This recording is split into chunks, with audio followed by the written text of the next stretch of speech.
call the meeting to order at 5, we'll call it 5:30. Additions to the agenda. I do have one.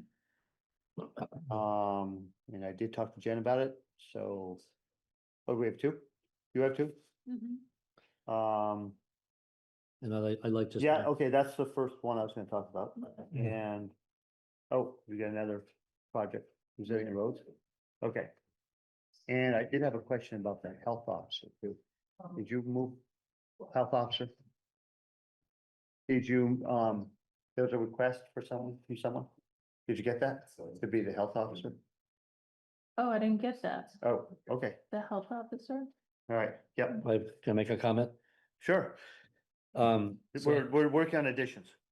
The agenda, Okay, this is, do okay, you do additions in this? No, I already This did. is kind of an addition-ish. okay. I didn't hear them. Well, they're both listed in the select board memo.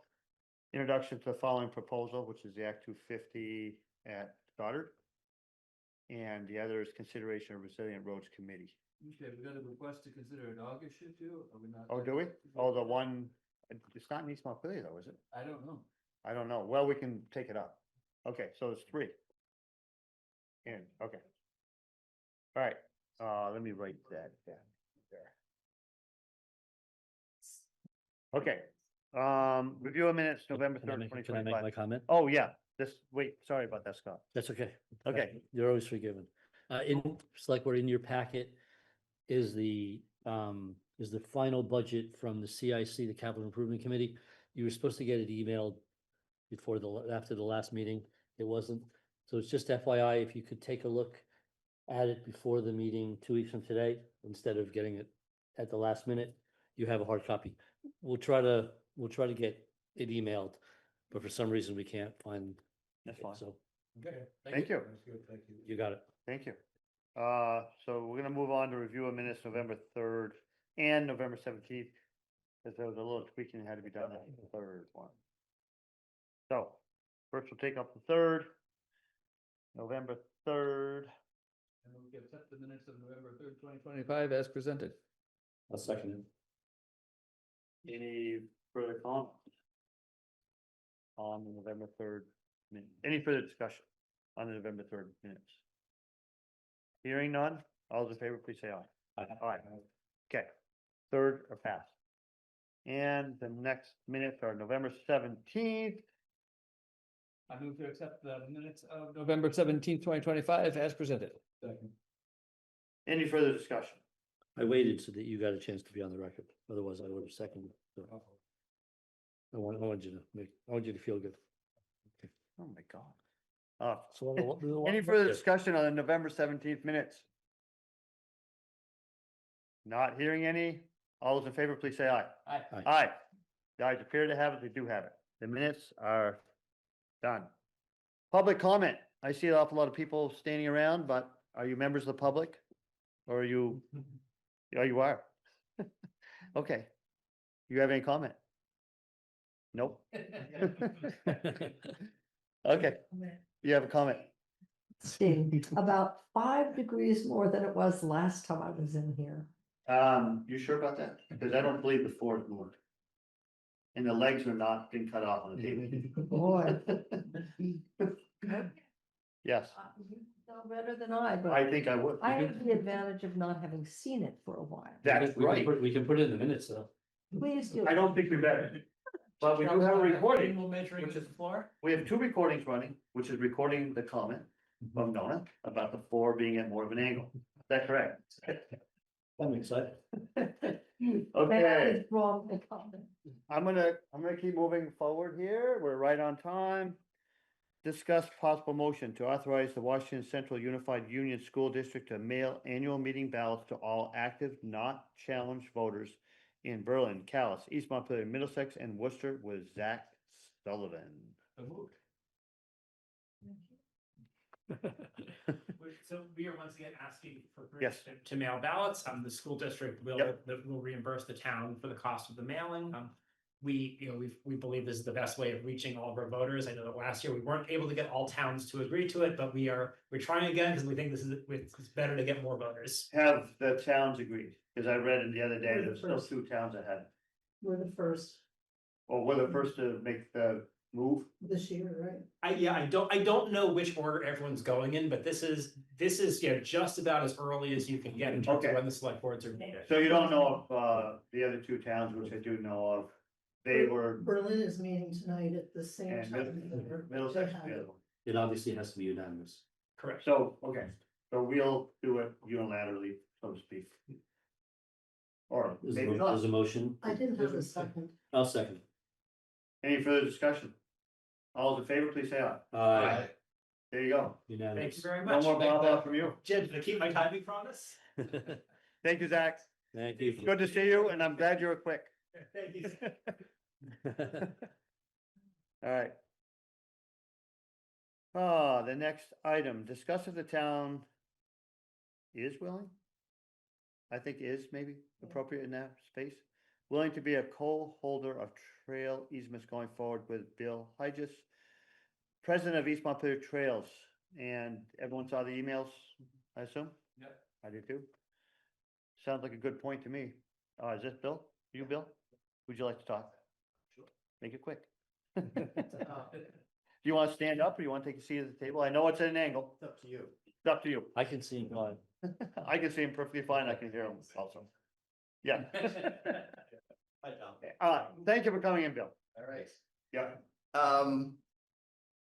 Yeah, this came up, you guys do currently co-hold one easement with trails, and most of our easements are on conserved property. And Yeah. so when that's the case, the Yeah. conservation organization usually is the co-holder.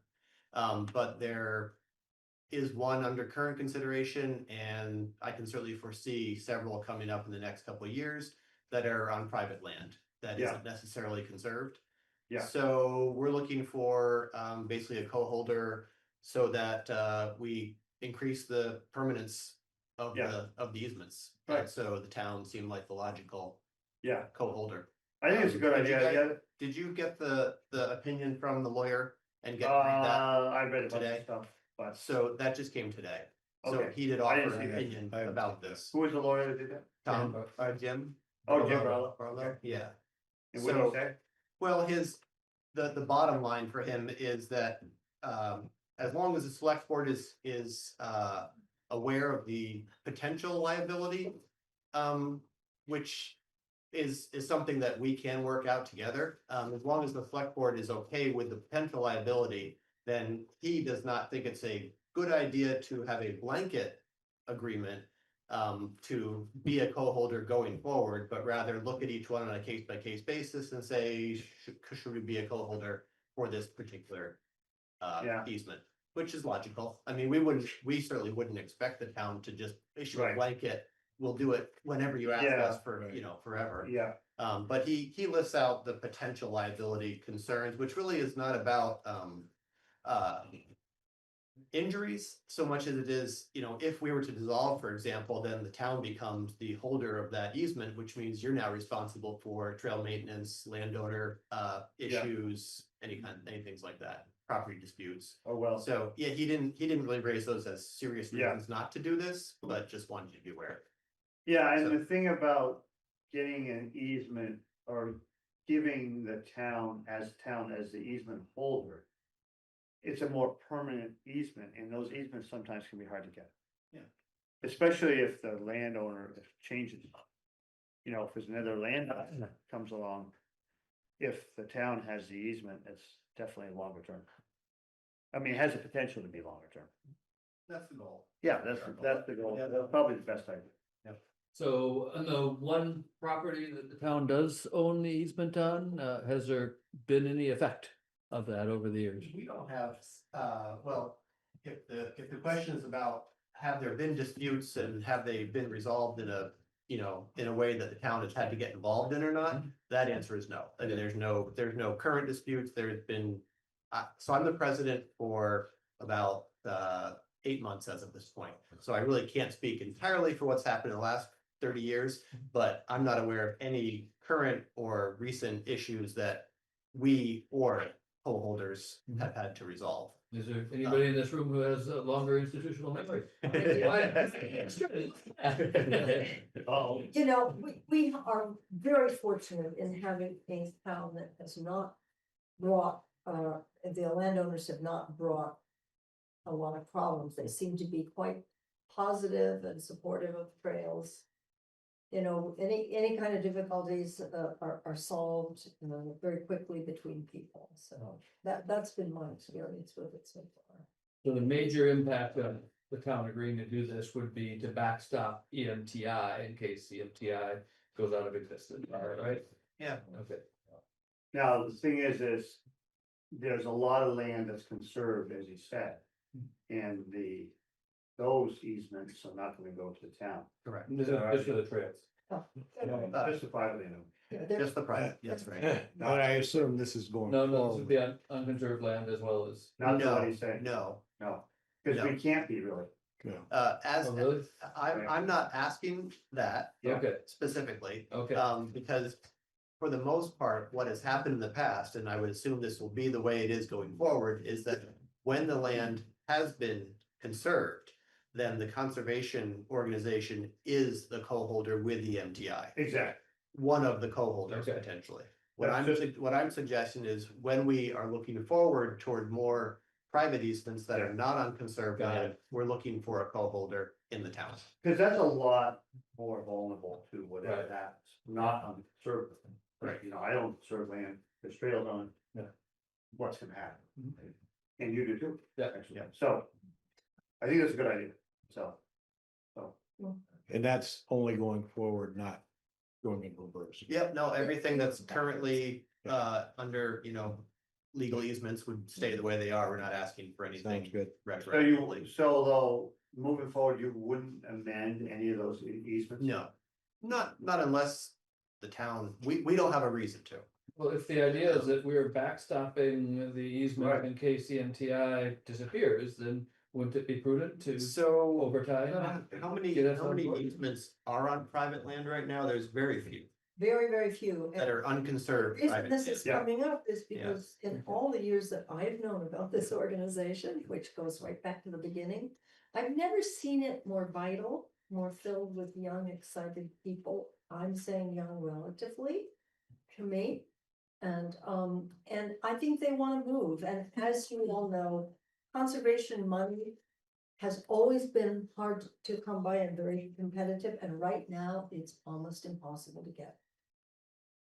So the group is still looking at other ways to begin to include a few forays out into other parts of town possibly.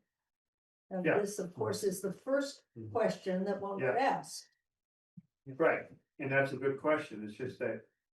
Looking back on private land that you have easements on. I think it'd be prudent if you added a town to those at some point. Yeah, it's a great, I hadn't thought about that. It's absolutely worth doing. There are so few private. I'm trying to think of. Well, which I'm ones looking there at are, this, but- this chart that you provided us Yeah, with, and yeah. I see there's a parking area of Route 14 That's that's right, owned but by EMTI and the Gully Jumpers. But that went mostly to across the Montreal. I think we gave it to them. Oh, okay, We dissolved it, you don't have it okay, anymore. okay. They hold it, they hold all of it. And VHCB you're considering together with VLCT as sort of organizations that will exist forever? Yeah, and Yeah. I just talked to them and they still have funding, they didn't get knocked down by the changes in the government. Yeah, but even if they didn't get funding, that doesn't mean that easement's gonna go away, The easements are up, easements are still there. Right. but if they were to dissolve.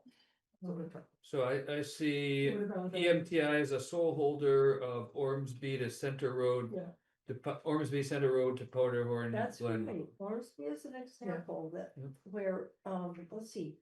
And so. Oh, wait, no, but it was the land trust that put that together. That's Yeah. right. Okay, well, the chart says that EMTI is the only holder of the easement. Maybe that's not accurate. But That's something to look into. land trust did buy the development rights on that piece of land. Land trust did that. I think they had it. I know they had did. it. Yeah. As far as. I So, know. you're bringing up a good point, which is to take a look at this chart. Yeah. All of the individual documents, are also on the website, so we could go look at every one of them just to I'm confirm. pretty sure the data the in the chart. Hornsby is taken care of. Okay. The easement doesn't list anyone other than the MTI. If what? It The doesn't- easement only lists East Montpelier trails. Uh, On one thing, I can't believe that that's the case. And Me what about That's a mistake. Clark, Clark's is. that's conserved. Clark is, That's conserved. yeah, it's Okay. conserved. I mean, I don't- And I know Hornsby is. East is conserved. It is. Absolutely. It is conserved. I'm But positive. so we don't really have time to vet all your land right now. and trails. But you know what, we gave you some ideas. Not no list. You got home. Yeah, look, Yeah, good. there's one category here that maybe we've surfaced in this discussion in the last couple of minutes, and that is possibly land that is conserved, but the easement is not part of the conservation. Okay, that's probably a mistake somewhere, because there's no Yeah. way that they would do a title search on that land and not come up with a solution to that. No fucking way, I mean, no way, sorry. Yeah. Anyway, we Don't know that. Look at that, the Pratt Bottling Trail is another one that doesn't have any easement holder. Which according to one? this- Oh, Pratt? Pratt Bottling. Unfortunately, he's right. It's That's not, in land trust. There's no easement holder. no, It it's. was overlooked by the person in charge, right? Yeah, okay, so anyway, It was going to happen and it didn't. I think the Yeah. message is that you are welcome to come to us with requests for existing trail easements to have the town As take In the part in future. as well. Well, you gotta straighten out a lot of stuff first, obviously. But we're not gonna do that right now. No. So right now, though, moving forward, as you acquire easements on private land. You have our permission, or should we make the motion? Okay, Gosh, the table just looks more straight now. Nona, did you go to the doctor? Let's- Okay, you're good? so we Okay, can- good. Yeah. So we, we don't need a motion. and I, No. no, Okay, good. We can't Gonna do it. take anything. Case, all right, as we just discussed. Very okay, good. sounds good. Yeah, have a nice day.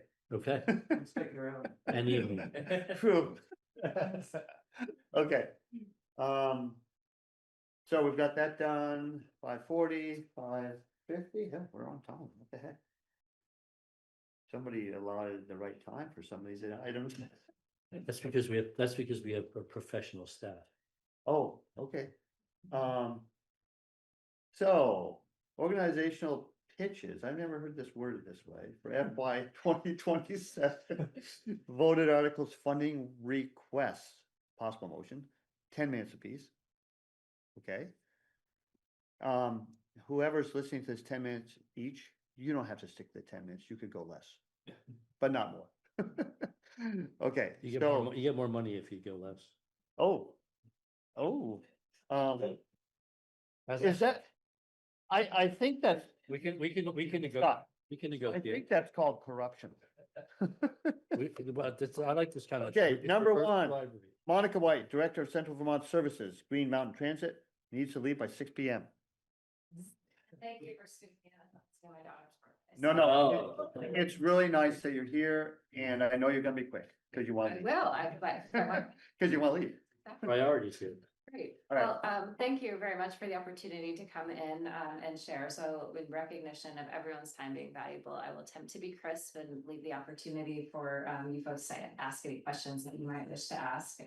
So at a really high level, our request for next state fiscal year is level funded from previous years at $1,499 for a number of years, we have operated the US2 commuter in partnerships with Rural Community Transportation. I see Caleb Grant up there who will be speaking with you about that later on tonight. We also operate shuttles to the Twin Valley Senior Center. Denise up there, you'll be hearing from her later tonight.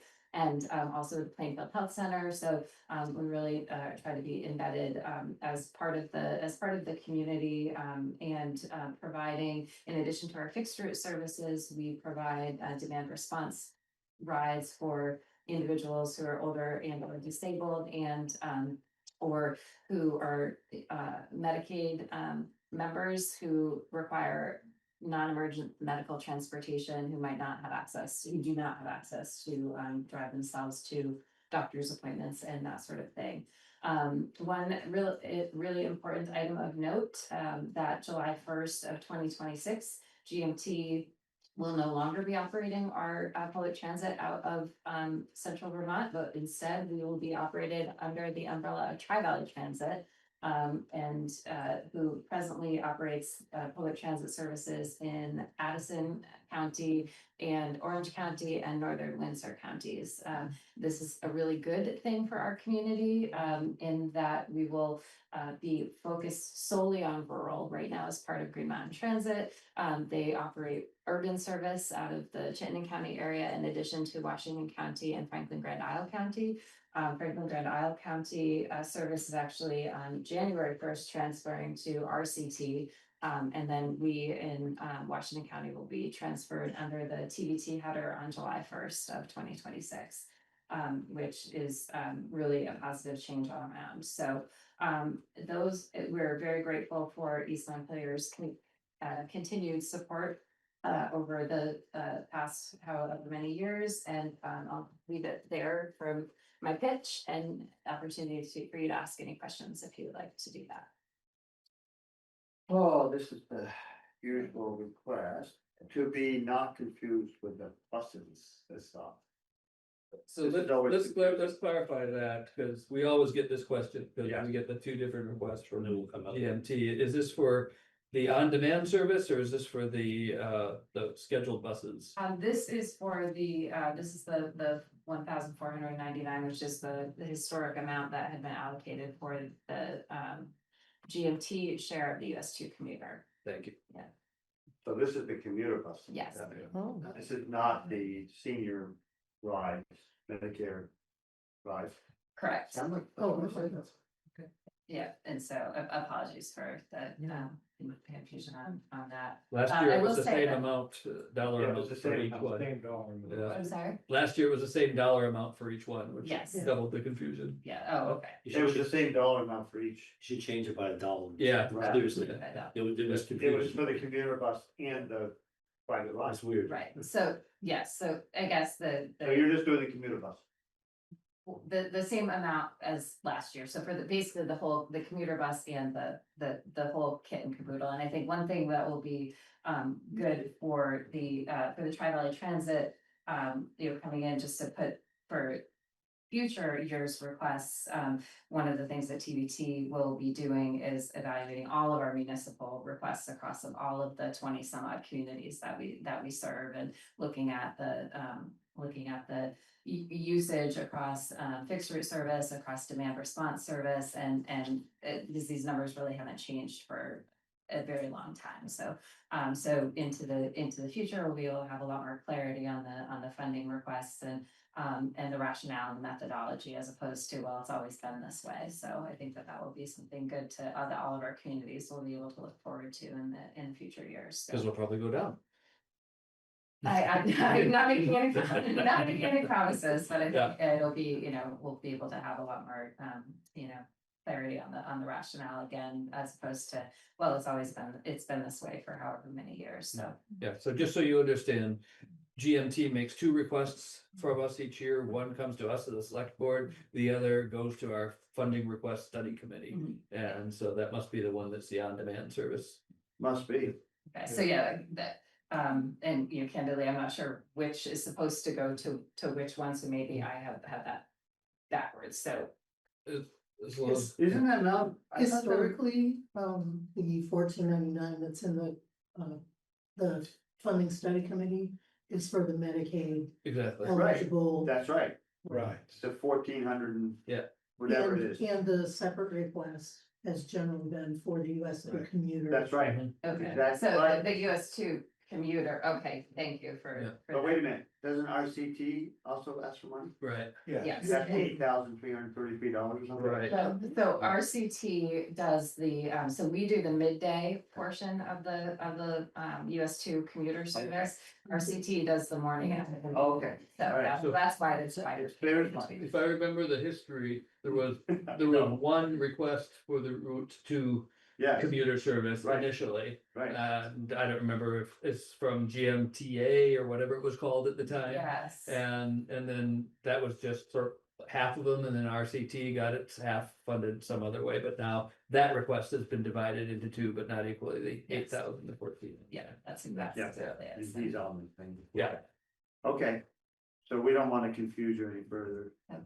And we're not as confused as we were. Right. So does that mean net confusion is due? I don't know. We're good though. Yeah. It's just that town meeting, we always have to feel that much. Yeah. Every, Oh. yeah, but now we know, well, we've always known how to answer it. After we get through the muddle. Yeah. Well, thank you. Okay, Yeah, thanks for coming in. Okay. well, thank Yeah. you very did you much. come in last year? I did. Yeah, you were new last year. I was pretty good. Yeah. Happy birthday. Yeah, I'm sorry? have a Happy wonderful birthday to you. birthday. Thank you. Right. How old is she? 22. Whoa, wow. Holy We very celebrated.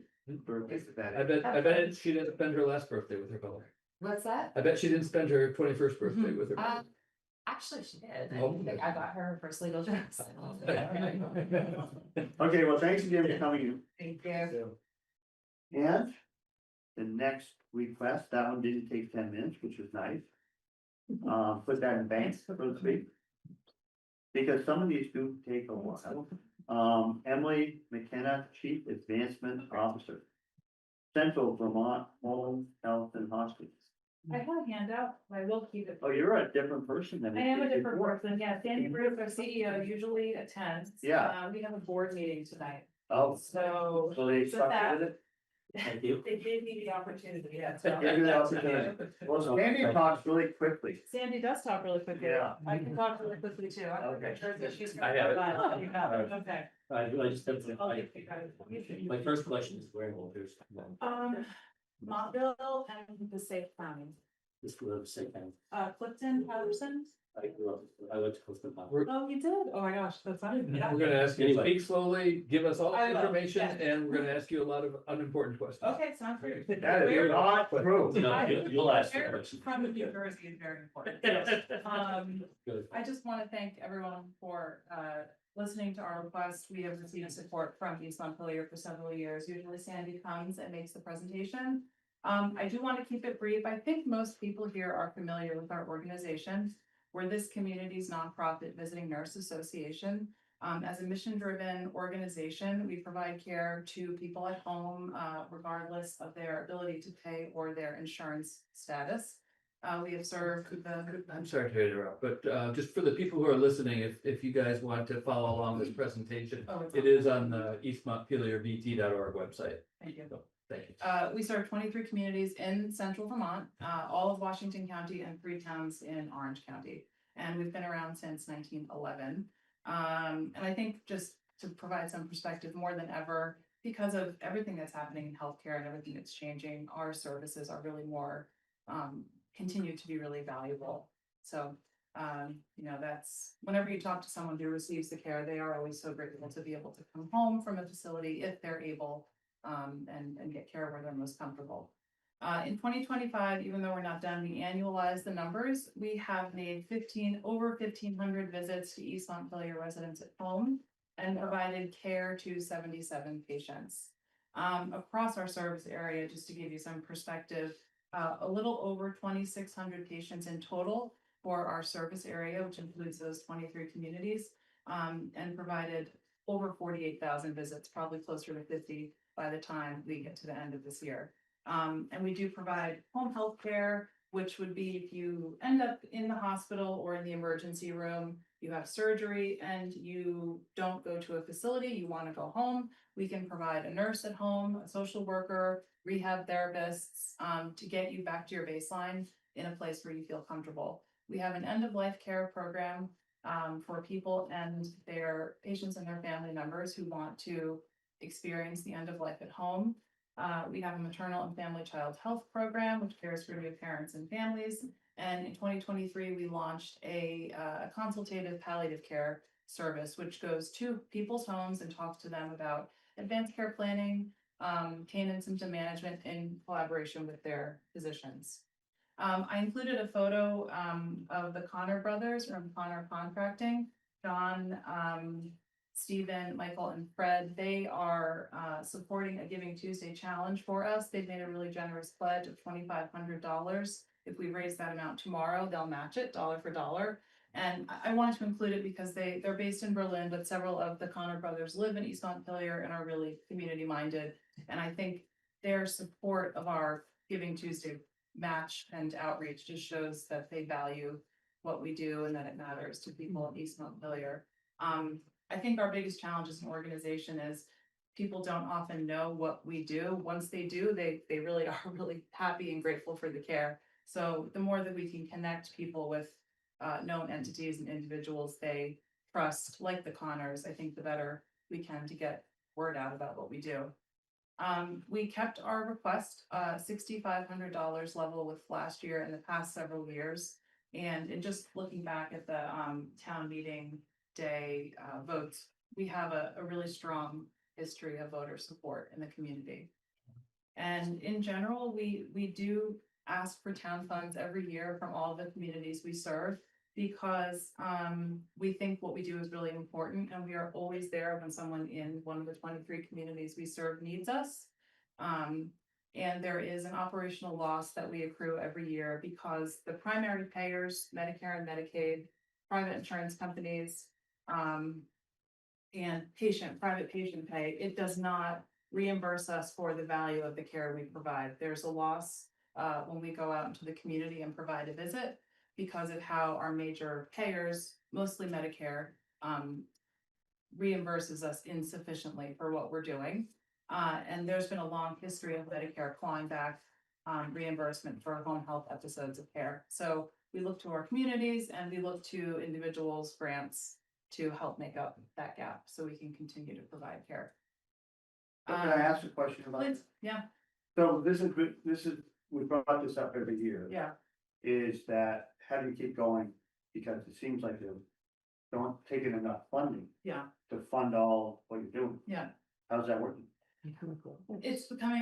It's challenging. It's increasingly challenging every year. We have income from investments that is not part of our operational revenue that helps sustain us. We were very lucky. We had some board members many years ago who had the foresight to start an investment Yeah. account. But when you look at day-to-day operations, there is a huge gap between, I Right. wouldn't say huge, there's a gap between what we bring in and what our expenses are.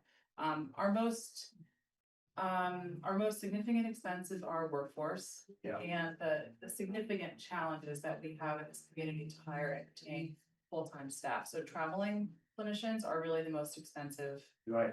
single entity for us. So in addition to going to the community and asking for funding, we are working really hard and are all focused as a leadership team and board at recruitment and retention and what we can do to hire people who will stay and continue to work with us, beyond a 3 or 6 month. Right, well, that's a lot cheaper option than the traveling. It's a better option across the board, yeah. Right, So, it's cheaper and better. yeah, I mean, we want people who feel committed to the work and Right. it helps with the patient experience. It helps from an organizational perspective.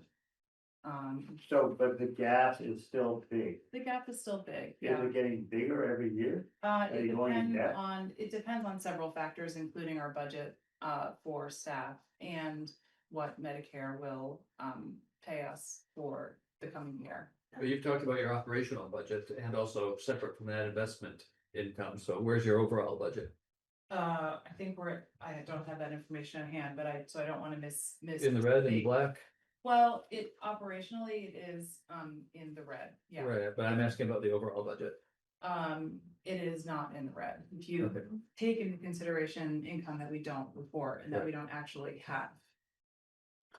But the demographics is gonna catch up with us all. Indeed, yes. Well, when you say you don't have the income, what Well, Al we is don't- saying, Yeah, he's saying, where's the balance here? It's like overall. Yeah. It's like, you're talking about operational, but you're taking in money from investments.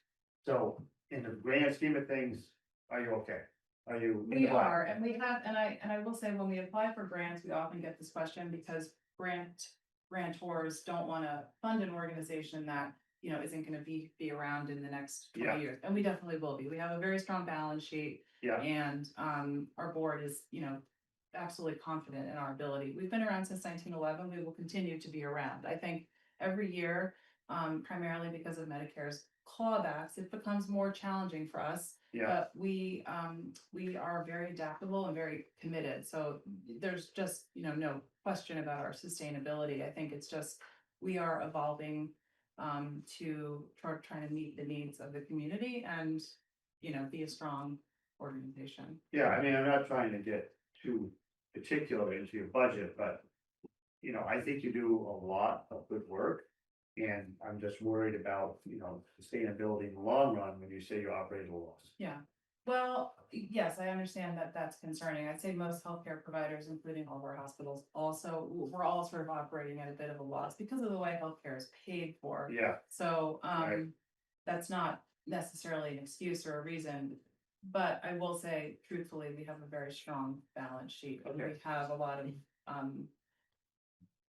income Mhm. accessible to us if we were to need it, but we don't Gotcha. access it. It's Yeah. sort of there as a safety net. Yeah.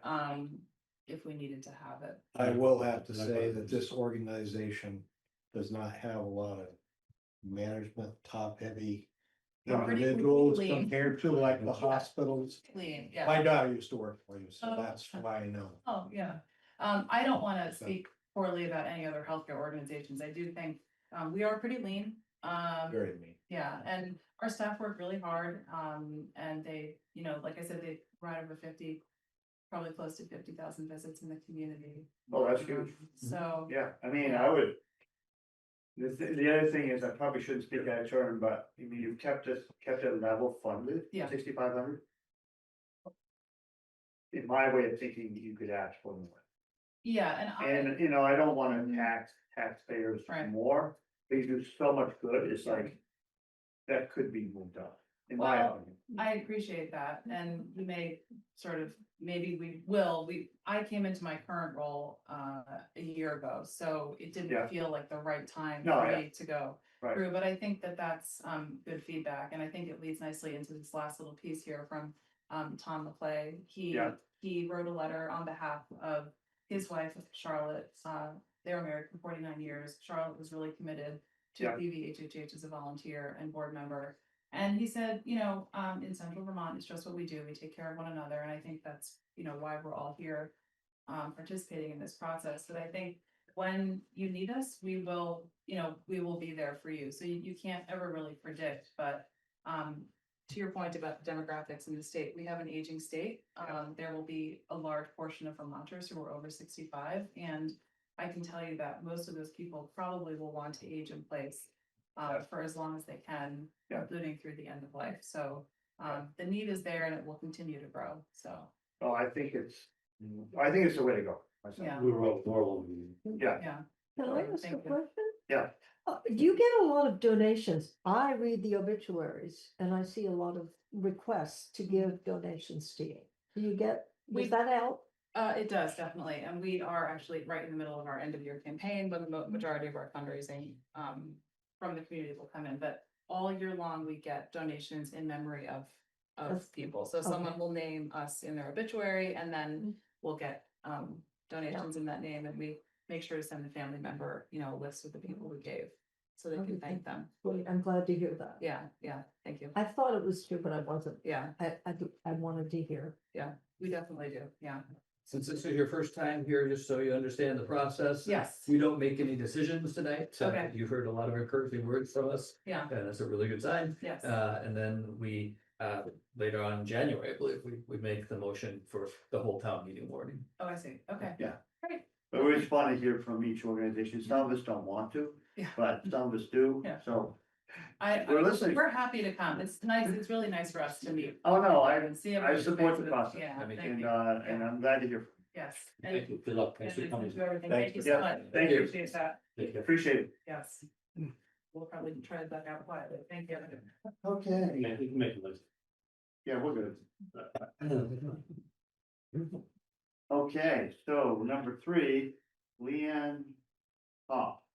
The Hop proposal. Development and Communication Director, Central Vermont Council on Aging. They here? Leanne is a Hope or I Hop? was glad you had to pronounce It's that. not- Awesome. Happy, It's uh, not- Happy, I would say happy. Poppy. Leanne Poppy. I'm not hearing her. I don't see her. I'm gonna move to the next one. If she comes in later, we'll hear it. Correct, Scott? Well, we're not gonna hear it if we're not here. We're gonna stay here until she shows up. Exactly, I will not be here. Okay, the next one is Dan Grover, Executive Director, and Sarah Swift, East Montpelier Board Member, Kellogg Hubbard Library. Here we Yeah, go. Dan is in the house. Dan is in help. And I'm assuming that you're Dan. Am. Okay. I brought our annual report with me. Oh, good. So feel free to pass those around. There's for a few. And I have a few extras if anyone wants them. Those are also available on our website at callencover.org. Did we have not met you before? I was here last. Yes, You were yes, here? yes, it was. Oh, I bet you had a different hair. Do I look better now? Well, I don't know, you had your glasses on. Dan was definitely here. Maybe you gained weight. I'm not getting it.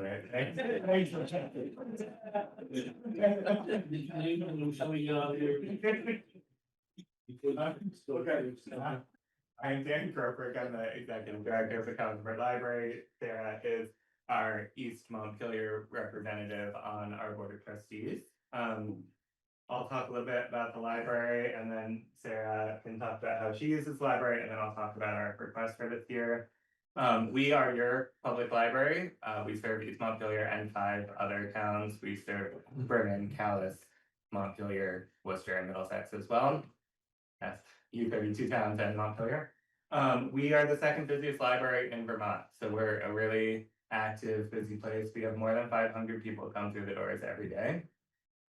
We have we circulate about 140,000 physical items every year and 50,000 digital items as well. On top of that, we have a collection of 60,000 books and 60,000 physical items and 100,000 digital items. We also are a community hub for events of all sorts, educational, fun, music, art. We had 500 events last year. Just shy of 13,000 people attended that, which is up almost a third from the year before. So busy, active place. We've done some new things in the last year to enhance the services that we provide.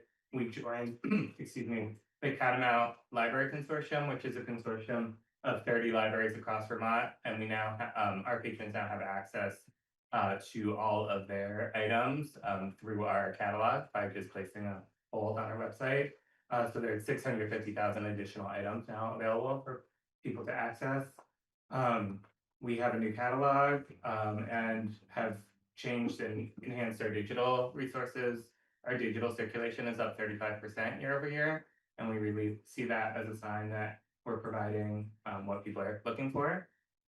We've also completed about $2.5 million in building improvements without any municipal funds. Some of that, a lot of that was flood related. Dan did a remarkable job. Oh, thank you. So we've built in a lot more resiliency and sustainability into the building by raising all our mechanical systems out of the flood elevation, above the flood elevation. But we've also made enhancements to serve people better. So we have 2 new 6-person meeting rooms. We have a little Zoom room for people. And we added air conditioning and air exchange to the whole building. So we, most of the building didn't even have fresh air exchange. So there was like no ventilation, essentially just radiant heaters. And we now have air exchange and air conditioning in the entire building, which, you know, with climate changing, it's increasingly hot, and we serve as a, you know, cooling space and a space that's available for everyone to use. So we're really proud of that. And all of that without any municipal funds. So we're really proud of being able to do all of that. Sarah, do you want to talk about how you use the library? Sure. So I use the library personally, along with my family. I like to go hang out there. I like to read there. There's a lot of events there. My youngest son, it's a little bit his second home. He hangs out there. He's a volunteer. He really loves it. I also, really enjoy being part of the board of trustees. It's a good group of people. It's a real solid board. I think we have, it's pretty diverse and a lot of, we have a lot of younger people on it now. And it's a really nice way to interact with the community. I actually enjoy coming here every year. I enjoy coming to town meeting. I post in the Front Porch Forum once a week, all the events, and just generally, you know, talk to friends and neighbors from East Montpelier about what's going on at the library. So it's kind of I think it's a great organization. I think Dan has done a wonderful job. He came on board, he stepped on board like a couple of days after the flood. 10 days before the flood. 10 days before the flood. And we have a really, I can't say enough about the library staff. It's really talented and it's just a pleasure to work with them. So. And what was the request last year? It was $1,637 less than whatever it is this year. Okay. So we're requesting 3% more this year than last year. For $56,195. That's the same 3% increase that we're asking of the other U32 towns. We're asking for a slightly higher increase in Montpelier. We certainly recognize that we are physically located in Montpelier and we do have patrons from Montpelier, but we also served 762 patrons from East Montpelier this year. And our request in Montpelier, just to compare, is we asked for about $21.63 per person here in East Montpelier. We asked for $59.51 per person in Montpelier, so significantly more. And our preliminary budget for FY27, which this would contribute towards, is about $1.25 million. So I like to say that East Montpelier residents are getting access to a $1.25 million library for $56,000, which I think is a pretty good deal. I'm sorry, Montpelier kicks in just under $500,000-ish? Yes. 100 Yeah, 400. I think I just that amount, but in yeah, concept. exactly. Yep. But the other thing we do is we really like to stretch our municipal funds. So municipal funds are 54% of our budget. So we have an endowment that provides a growing amount thanks to the stock market performing well, and increasing private fundraising as well. So about $250,000 a year in private fundraising that we do to supplement the municipal funds. The vast majority of our budget, 77%, is on staff costs, their own benefits, and that's also the biggest driver of increases in our budget. We have a unionized staff, and we've just agreed, in principle at least, to a new collective bargaining agreement that will start July 1st, along with our new fiscal year. So that's a driver. We're anticipating our budget increasing by just under 5%. So we're not asking the towns to shoulder all of that increase. We're increasing fundraising and our endowment performance. How many years is the contract 3 years. potentially? 3 years. Yeah. So you have done so much in the last year that you were forced to rattle off a whole lot of things. I Yeah. just want to go back to one thing that you mentioned and underline how important that is, and that's that at least to me, the regional consortium of the libraries, so that you know, the way it was before under interlibrary loan, if the Kellogg Hubbard didn't have something, then you could get it from another library, take a little while to get in, and then you had 2 weeks to have it and then send it back. And now you don't have to go to the interlibrary loan person, you don't have to fill out a form online, you just, as Dan said, place a hold on it, just as if it were in the collection, and it comes in, you get a notice, and then you can renew it online. Just the same as if it were a book from the library. Time. Yeah, so Yeah. if you have something that you don't finish in 2 weeks, you Right. can just press a button and get it for another 2 weeks. Yeah, and that's been really popular. We've had about 10,000 items from other libraries come to our patrons so far this year. And it's just as easy as requesting a book from our library. It's just not physically on our shelf, but you press the same button on our website, comes in a couple days, so that we have a statewide courier system for libraries.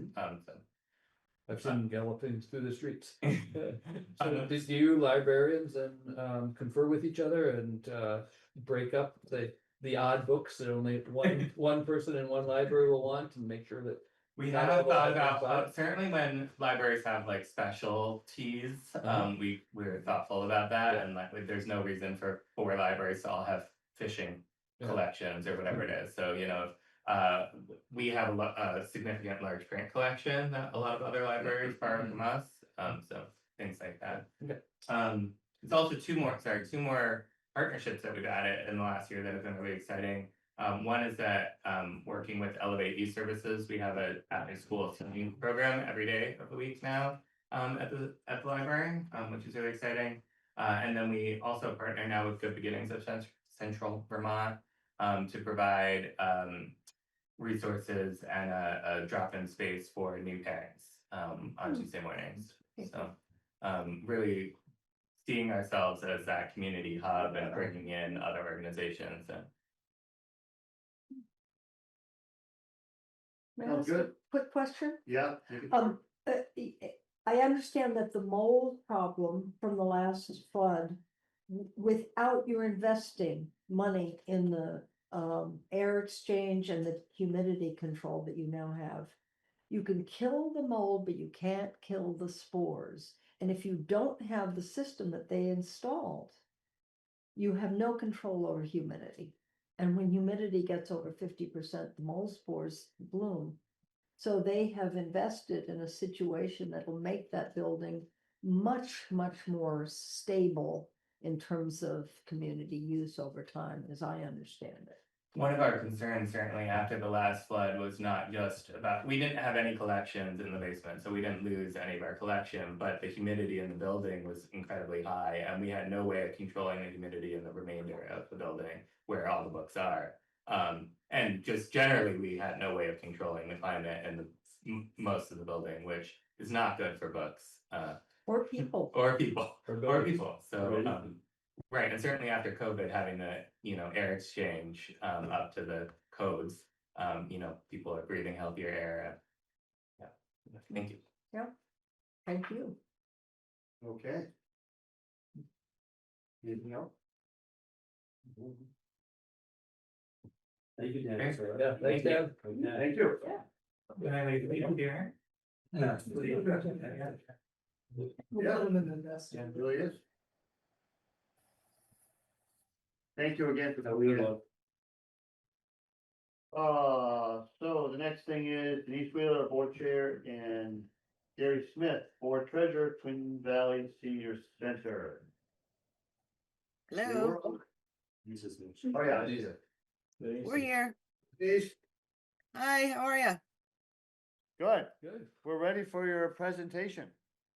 Okay.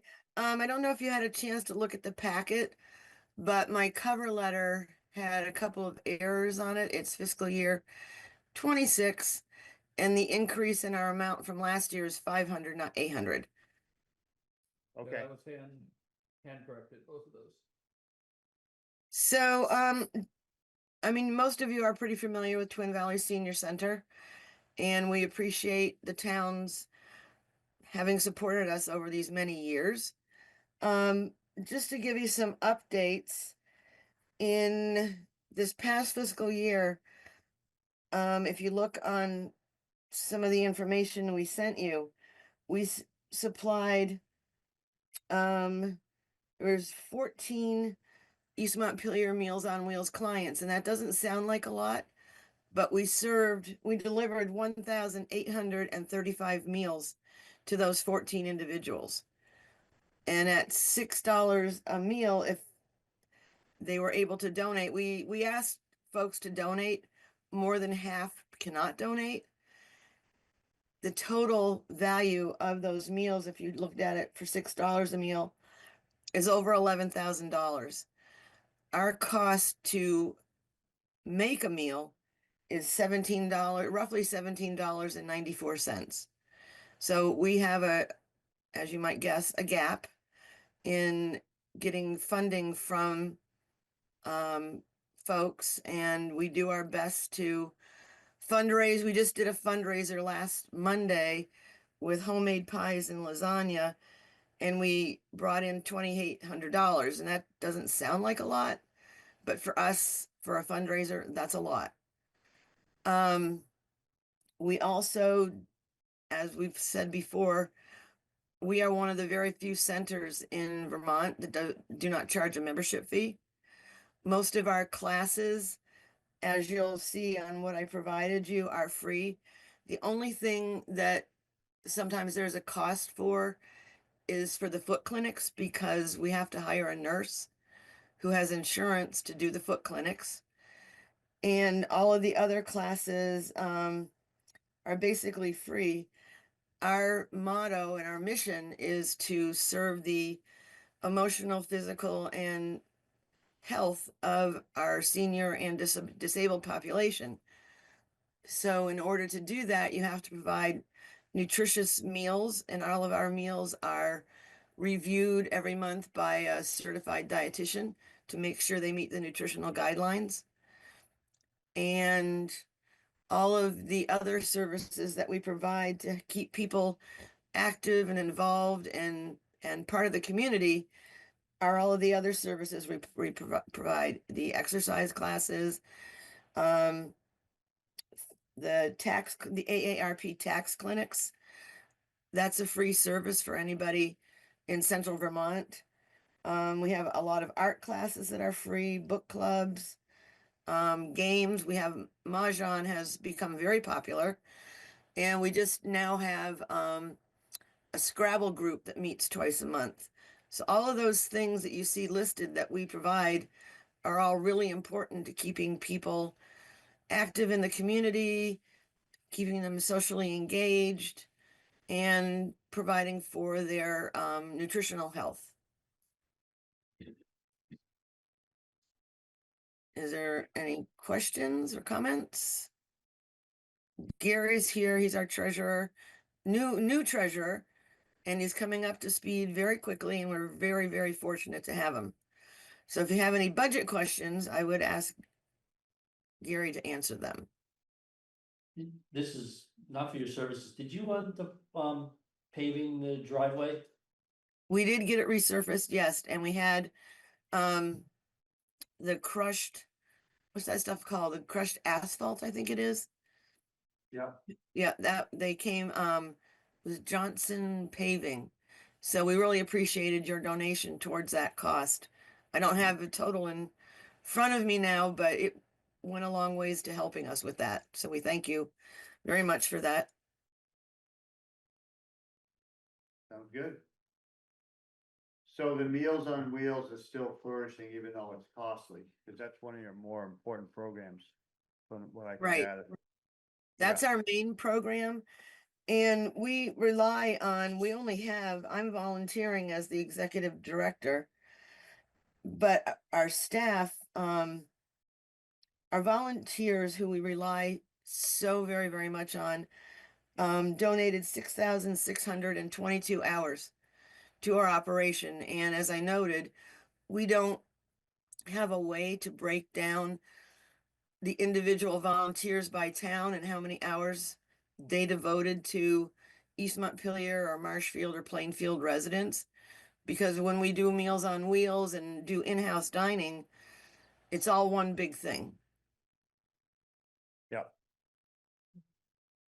And we get so many compliments on our meals. Yeah. So you feel that that program, Wheels on Meals, even though you're getting less financial support, right? You're getting less financial support. Didn't you have some federal funding before? You could put We towards have it? never, and that's a misconception a lot of people have. We do not receive any direct state or federal funding.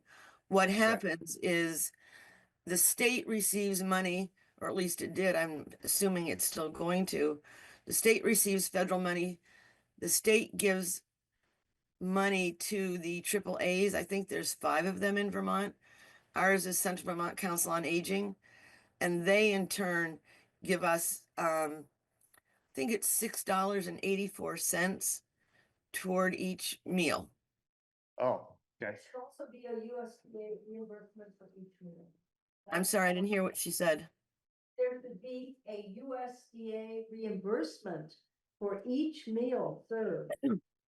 I don't know who's talking. I'm the past director of Senior Meals and Meals on Wheels for the state of Vermont for 20 years, about 1,000,000 years ago. But I don't believe that law has changed. I'd be happy to look into it for you and see what. I don't This is- know of any USDA funding. We rely, Central Vermont Council on Aging may receive some, but we do not receive any direct funding from the USDA. It should go directly to the meal site for each meal served. Yeah, it does. We do not receive any of that.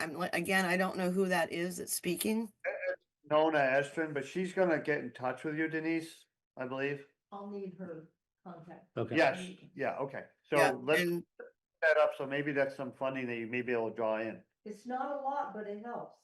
Yeah, Huh. I've never heard of it, and I assume that if there was anything like that, the Central Vermont Council on Aging would know about it. So I'd be curious to hear from you at some point about Okay, that, well- so we can check it out. I think the Federal Register has changed on that subject. Oh, Yeah. we'll figure it out. Okay.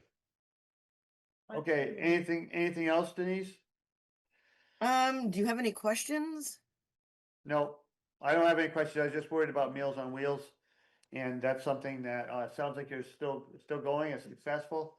If we can help draw in some more funding for that, we will. Okay, So- very good. And I kept it short, so that means we get more money, right? The town as a whole will be glad to support you. Well, Yeah. great. Thank you. We really appreciate it and depend on it. We've always had good discussions about Twin Valley, and it's been very fruitful. So. we Gary, do you have anything you want to add? He has very wise words. We can't hear him though. Yeah, the asking treasure. I know. Oh, very good. I was being facetious. Oh. Sometimes his internet stuff is a little sketchy. He lives in, Plainfield.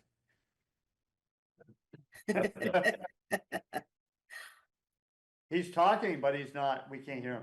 Okay. No, Yeah, he went like this. Have a nice day. okay, do you need anything more from us? Nope, I think we're good, Denise. Thank Thank you. Okay, thank you very Thank you, Paul. much. We'll see you later. Okay, thank you.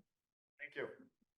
And Nona, I will email you her contact. That would be great. Thanks, I Yeah. appreciate that. Her name is Nona, is that right?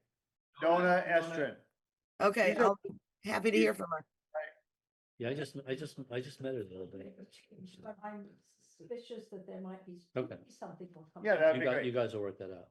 Really? Scott's getting impatient. No, we just, Okay, all right, so the next item that we have to discuss. Number 6, Bill Hygis, is it Hygis or Hygis? I guess. Hygis? Yes.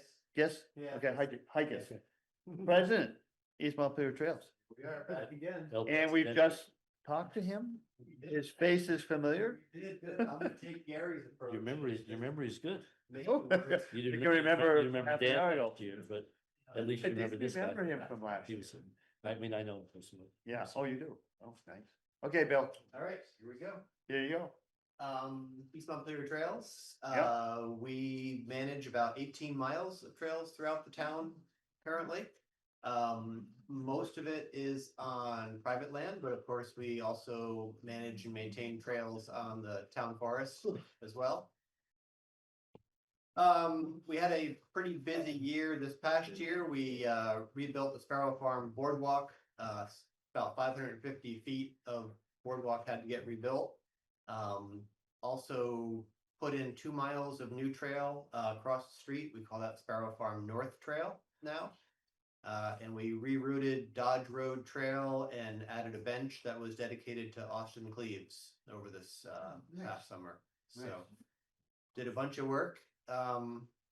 Had to also maintain, repair a bunch of structures throughout the system, and that's an ongoing process for sure. And we also kept 4 different areas mowed this year. The mowing costs have increased this year, and we asked them to do it a 3rd time instead of just 2 times. So I think that really, we got good feedback from people who felt like the trails were much better maintained this year because of that 3rd mowing. So that was well worth doing. This year, or upcoming year, we definitely have a lot of, projects and ideas, to look forward to. Finally gonna get to the Mallory Brook Bridge project, hopefully, and that's gonna include an additional 700 feet of trail that has to get rerouted as well. Looking to reroute the Sparrow Farm South Trail around the steep sections that the Bass Trail, cut through that property, so we've got some ideas about how to reroute for a much more sustainable trail through there. And there's another section of trail we're looking at adding to connect two pieces, and that'll be the first one that we actually ask you guys to come in as a co-holder under this new discussion that we just had earlier tonight. So there may be a piece of trail that gets built with that in mind. We're also going to be looking at collaborating with regional trails groups from Calais and Middlesex, Worcester, Berlin. Take a look at all the systems as a whole and see how we can benefit from each other's strengths. Try to get everybody around the table and a big map and see how all these pieces fit together. Great idea. Looking at also being involved in a regional planning effort to see just how the trails and all recreational opportunities can benefit the towns. So I'm looking at being a big part of that. You guys have, the town has funded us to the level of $4,000 a year for a number of years now. This year, or for next year, we've asked for an increase to $6,000. We think there's a lot of projects we have coming up, and expenses are also increasing between the mowing and looking at, again, trying to take on some insurance that we have talked about in the past, but never actually had that come to fruition yet. So I'm looking more seriously into whether we have a need for that. We've also asked the town whether we have any kind of coverage through the town. So there's those discussions going on. So that may be an additional expense that we have as well going forward. I think I'll keep it real short and stop there and let you guys ask questions if you need to. I don't have any questions. You? Major asset to the town. Yeah. WS Montpelier, big time. Great.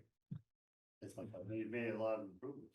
Yes. We have. Impressive. Very, very. done a lot of We'll work. see how many volunteers come out. Lot of work. In kind help. It's great. So how are you mowing those? With a bush hog or something? No, Brush do you hog? remember do you know who the? Is it a walk? It's a Rick- guy with Rick- a walk behind. Yeah. Oh, like a Correct. grave But blade or it's a something? real. Yeah. thing. Yeah. It's a bush hog on the front of a walk. Something behind. that the toads and snakes are terrified of. Oh, really? That's too bad. We can upgrade. Yeah, I haven't seen Rick Hopkins' contracts with this company, local company. I haven't met them yet, but I don't remember their names. It's not it's not something you do. No, it's definitely not. It's big. It's not a weed whacker. Sure. No, I weed waxed out Sparrow Farm for a little while. Well, I was need hoping it help wasn't, with that I was trying to figure out what could be small enough to go on the trails. You're saying it's a walk. behind. Well, there's really 4 sections of accessible trails that we can get the mower Right. onto, and it's really the sections that are wide open. Yeah, Anyway, all the Right. stuff that's under tree cover, we don't have Oh, to yeah. worry about mowing. that's So right. it's really these field edges. Two field edges. Field. Okay. That are the problem. All right. And they have to be mowed regularly to be able to run the mower on it, I guess. Yeah, it's definitely not a brush hog situation. It's not woody material they're trying to cut through. It's grass and. Yeah. Yeah, Got it. weeds. Weeds. So Yeah. last year, the town meeting ballot article was for 4,000 for Yeah. East Montpelier trails, and Yep. now you're asking for 6. Correct. So is that a one-time increase, go back to 4,000, or you expect that'll be the new floor? We haven't thought about it beyond next year, but I don't. I would suspect it'll be the new floor. Okay, and so how should we explain that to the voters in the town? We'll let them do it. We're very not down gonna to do it. Yeah, I think that, we are definitely looking at, expanding the network. We have, recognition of a lot more maintenance that needs to happen on a regular basis. As we build out trail, we're adding boardwalks and bridges, some pretty substantial structures that have large maintenance costs. Yep. So that's How gonna be an about large costs to put in? ongoing thing.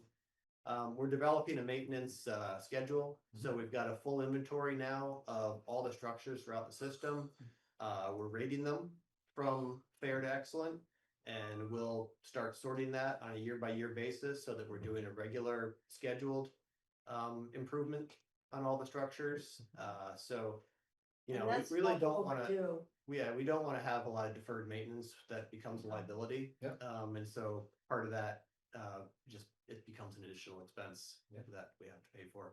It's all volunteer work, but the materials. Yeah. You know, Good answer. do cost more. And the thing about it also is that they're upgrading the system.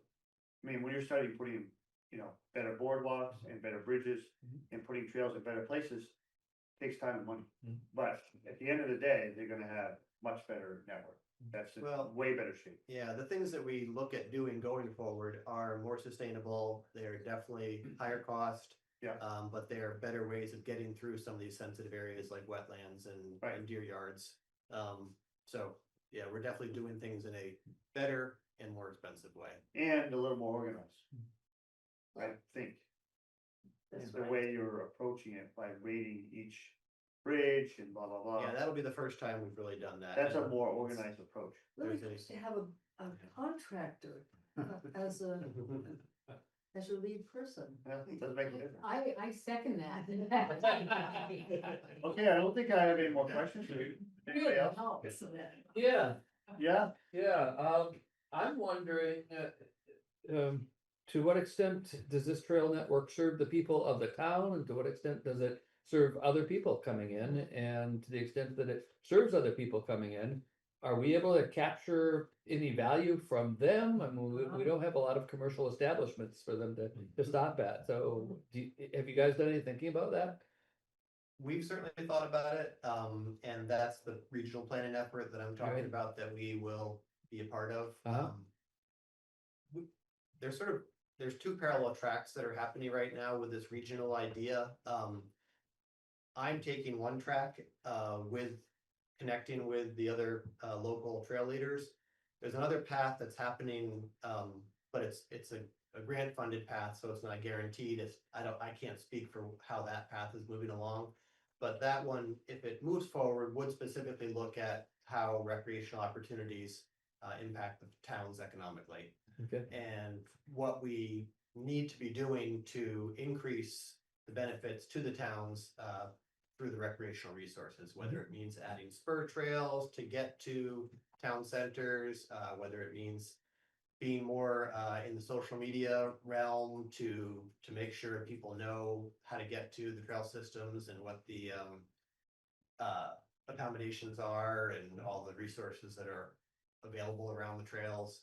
So that's really ramping up. It's certainly being recognized that Yeah. trails are very valuable. You look at, there's some recent articles from in Single Tracks magazine and some others that towns in Vermont are really benefiting pretty dramatically from the resources like biking trails, hiking trails, water resources. And, you know, I think there's an awareness of that, and we're certainly looking at how to tap into that. So one of the things you should consider when you're making these trails, I remember the fire department, we're doing a lot more off-road rescue, people getting hurt on the trails. So just be aware of that when you're building trails, that Yeah. we have to be able to access those trails. And know where they are. And no, well, we have a pretty good map of where the trails are. That isn't usually the issue. Usually we get to a certain point in the trail, thing is too narrow to we end up carrying them long distances. Yeah, it would actually be good. I'll get in touch with you, find out what the pinch points are that we should be looking at and adding. There isn't a our lot right list. now, but I'm just saying, as you Yeah. build trails going forward, keep that in mind. Yeah, definitely. Good, thanks. Bill, didn't we also talk about having a potential situation where somebody could walk up to the trailhead take out their phone and make a donation. Didn't we talk about We that? did talk about that. We talked about that. Um, And we thought it was there's- a brilliant idea. Somebody did, yeah. Someone did. There's all new trail signage that's being developed, and it'll be on every one of the 11 trailhead kiosks around the town. It will include, several QR codes that should make it easy for anybody who's using the trails to arrive at the kiosk, take out their smartphone, take a picture of the QR code, and they can either get to a trail map with that QR code, or they can choose to donate through Venmo or PayPal to support the network as well. So Yeah. definitely bringing the trails up to 21st century. Good. Hopefully, see how that gets See how utilized. that goes. Yep. Cool. All right. Thank you. Okay, thank you for your work. Yeah, Thank you. learned a few things. Do you have another Nice. presentation, or you just thinking? Presentations are nice because you learn a lot. No, it's come up twice already, maybe this is the third. You're one being he's gonna get. sarcastic. No, no. Well, can't you read? I've got something I can read right in front of me. It says who's giving the presentation. So the next presentation we have, number 7, Caleb Grant, Executive Director for Lilius Ide, Public Relations Manager, one ride at a time, RCT, Incorporated. So I see Caleb Grant on the screen. Is that That's correct? me. Good evening, everybody. Good evening. So, my name is Caleb Grant. I'm the Executive Director of Rural Community Transportation, and we are seeking level funding for continued operation of the US 2 commuter from St. Johnsbury to Montpelier. Okay. And how much is that? The level funding for this year is $7,834. Okay. And the full service in order to operate it on the annual basis is around 464,000. And how's that going? So this year we did revise the schedule in an attempt to kind of offset some of the increase in cost, and was able to save about $150,000 with less than a 4% reduction in ridership. So the revised schedule seems to be quite effective, and the US 2 has always kind of depended its success on state workers. So the return to office has a high potential for a significant increase in ridership. Yeah. And ridership is going up, down, It's level. it's level? Yeah. Yep. And so the US 2 commuter, so each year the state of Vermont does a fixed route performance review, and the US 2 commuter is right square in the middle of a well-performing route.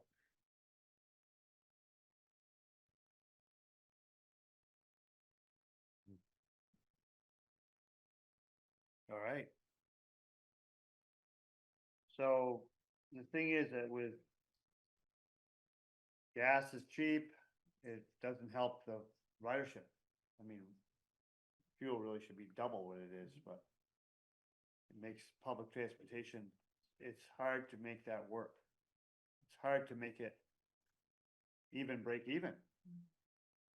Because Yeah, you're and not- you know, we've seen employment trends shift. We used to do a huge amount of commuting from the US 2 corridor into the Montpelier area, and obviously that'll change with the return to office protocols with the national offices and the offices in Waterbury. But you know, I think in general there's less people commuting and more people using it to access critical services or nutritional access. But hopefully we're going to start to see a return with those commuter numbers as well. Right. Hard to know how that's gonna work, but It certainly is.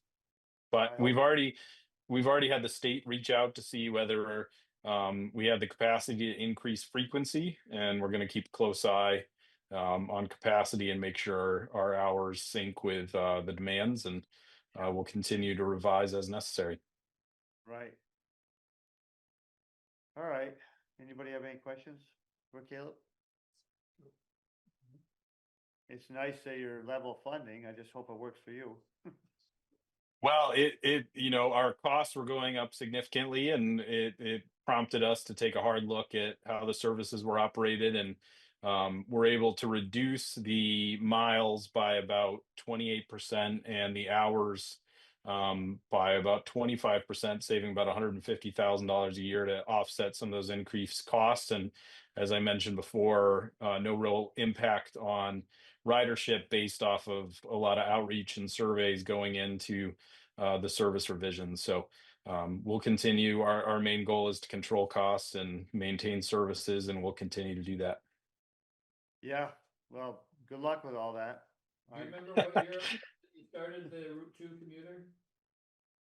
I don't. It predated my time, but it's been going for a while with pretty significant fluctuations through COVID. But it is one of our longest running fixed routes, which comes with a 50-50 split with the feds. Most of our newer routes are an 80-20. So maybe not the best legacy to carry forward, but it was built for state employees to get to their employment. And when many of them went remote, I certainly brought a challenge to the service, but it's stayed in the performance matrix, and hopefully we'll see a big bump. Yeah, well, I don't remember exactly the first year either, but it's 10-15 years ago. Oh, quite a while. It was And- at least 2010, because we went on our first bike trip in 2010. Did- And we Okay, went on the corner at 6:30 in the morning, put our bikes on the bus and went to St. J. okay. And then rode from there. So Super. it was at least 2010. And the amount that has been asked for of the town was originally $9,333 for just the one organization at the time, and now the combined amount for RCT Right. and GMT for this is $9,333. Right. This is Correct. completely level funded. Yeah, since the added, beginning. yeah, like that's the same amount Yeah. they've been asking for. Yeah, yeah. The two amounts added together. Yep. And that's crazy. Yeah. So we appreciate the level funding on it. We appreciate it. We just hope you survive. Yes. Well, Because I think- it is. Oh, go ahead. I think public transportation is a move in the right direction. It's just that there's so many other factors that have hurt the ridership. And I'm not gonna go into those, but it seems like in the long run, that public transportation is a good answer to our needs and our carbon footprint, et cetera, but we just haven't moved aggressively in that direction as far as ridership goes. Just have not. Gas is too cheap for one thing.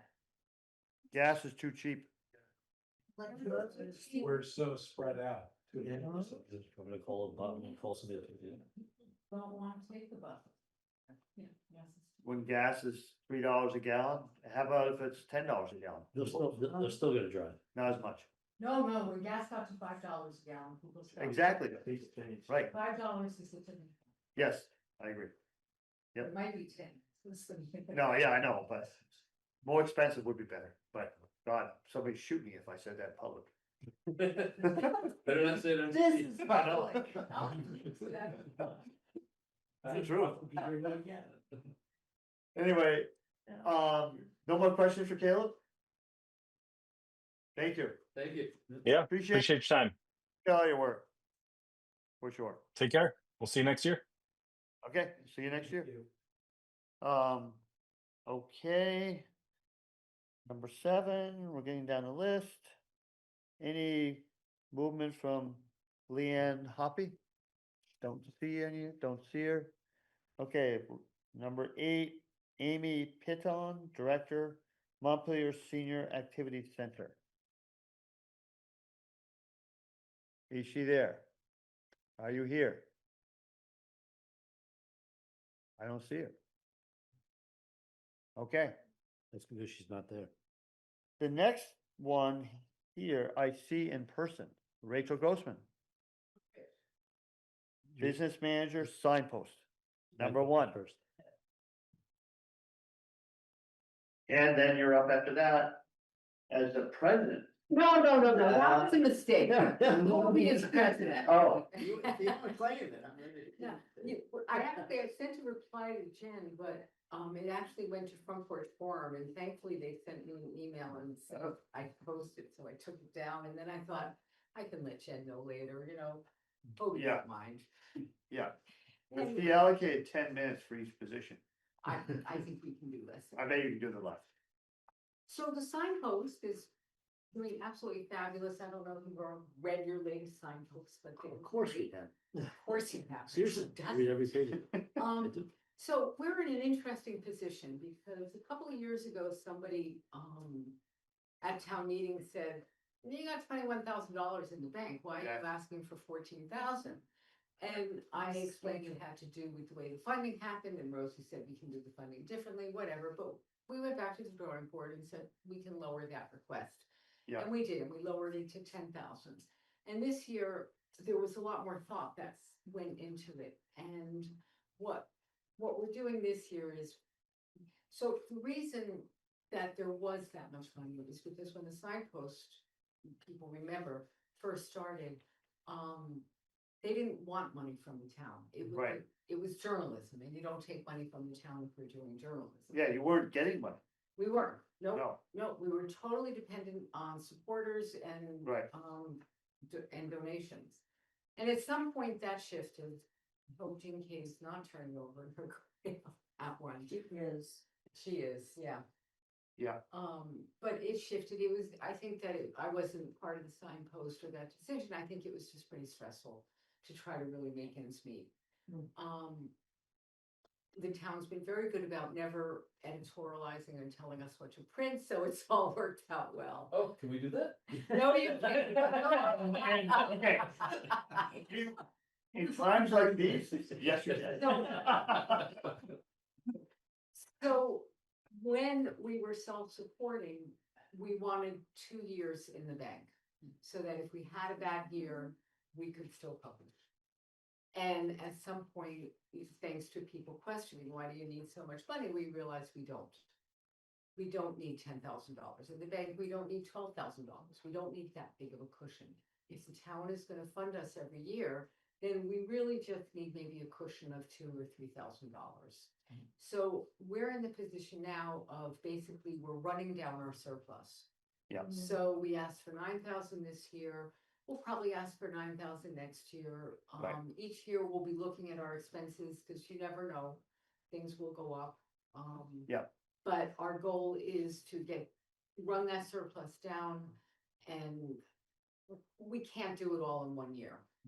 No, you shouldn't really, Exactly. because in the future, what you're trying to do actually is maintain a certain amount. A Exactly, consistent amount, and that's what people like to support, is not this thing. Up and exactly. down. Yeah, so we'll ask for 9,000, and that may increase a little bit Yeah. over Or not. time, but at some point we'll have $2,000 or $3,000 in the Correct. bank, and we'll be asking for, our operating expenses this year were, printing costs were set $10,407, and then we had $75 of other expenses. Right. So, So printing costs will go up, yeah, they will, and postage will go up. right? So, Yeah. so that's where we're at. So you're asking for 9,000 this year? So we're asking for 9,000 this Yeah. year. Good Rosie, enough. do you go to those meetings or anything? No? Okay. Sounds good. Any questions? Nope. Thank you.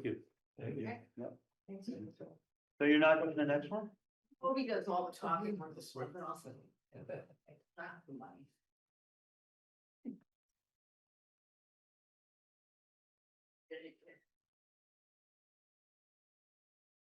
What? I don't know. You ready? Yeah, I'm ready. But you're the guy. You're the guy. You're the man. So, yeah, this year we, well, we're in somewhat the same predicament as the signpost. We have, seemingly excess funds. We have a large balance in our checking account. I believe it's close to 16,000. I can tell you just the same. What is this? This is the end of last year, Oh, okay. so, and it's not that different. Okay. Yeah. So Anyway, so actually- yeah, we still have some more work to do. Presently in the midst of finally laying the new floor in. I've dealt with the entry. That was the last bit of the mold project. I started in a couple months ago. But in ripping up the floor, I started ripping out the joists because they were coming up with the pieces of flooring. I was It's in the vestibule. in the vestibule, yeah, the entry. So, short answer is that it's got all new framing now. We've gone in there, we sprayed all the walls, with the foundation's been spray foamed. It has, yeah, new subfloor, and today I was just starting to put in the red birch flooring that would be the final floor.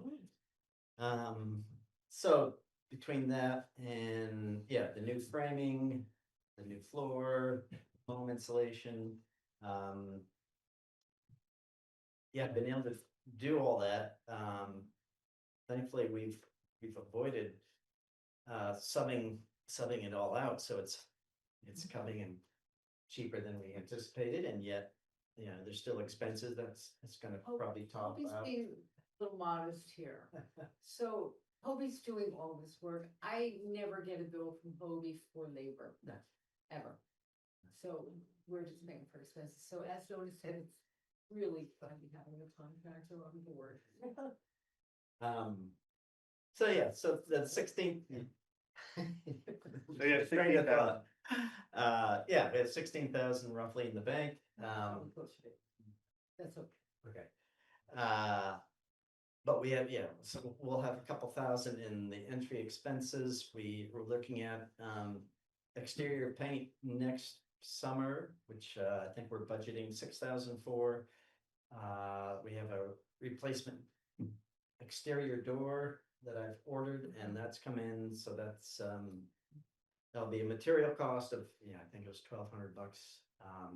So expenses are still rolling in. That 16,000 will come down fairly quickly, and yet I think for the next year or two, we probably will carry a larger than average balance at the year end. So we did cut back our request.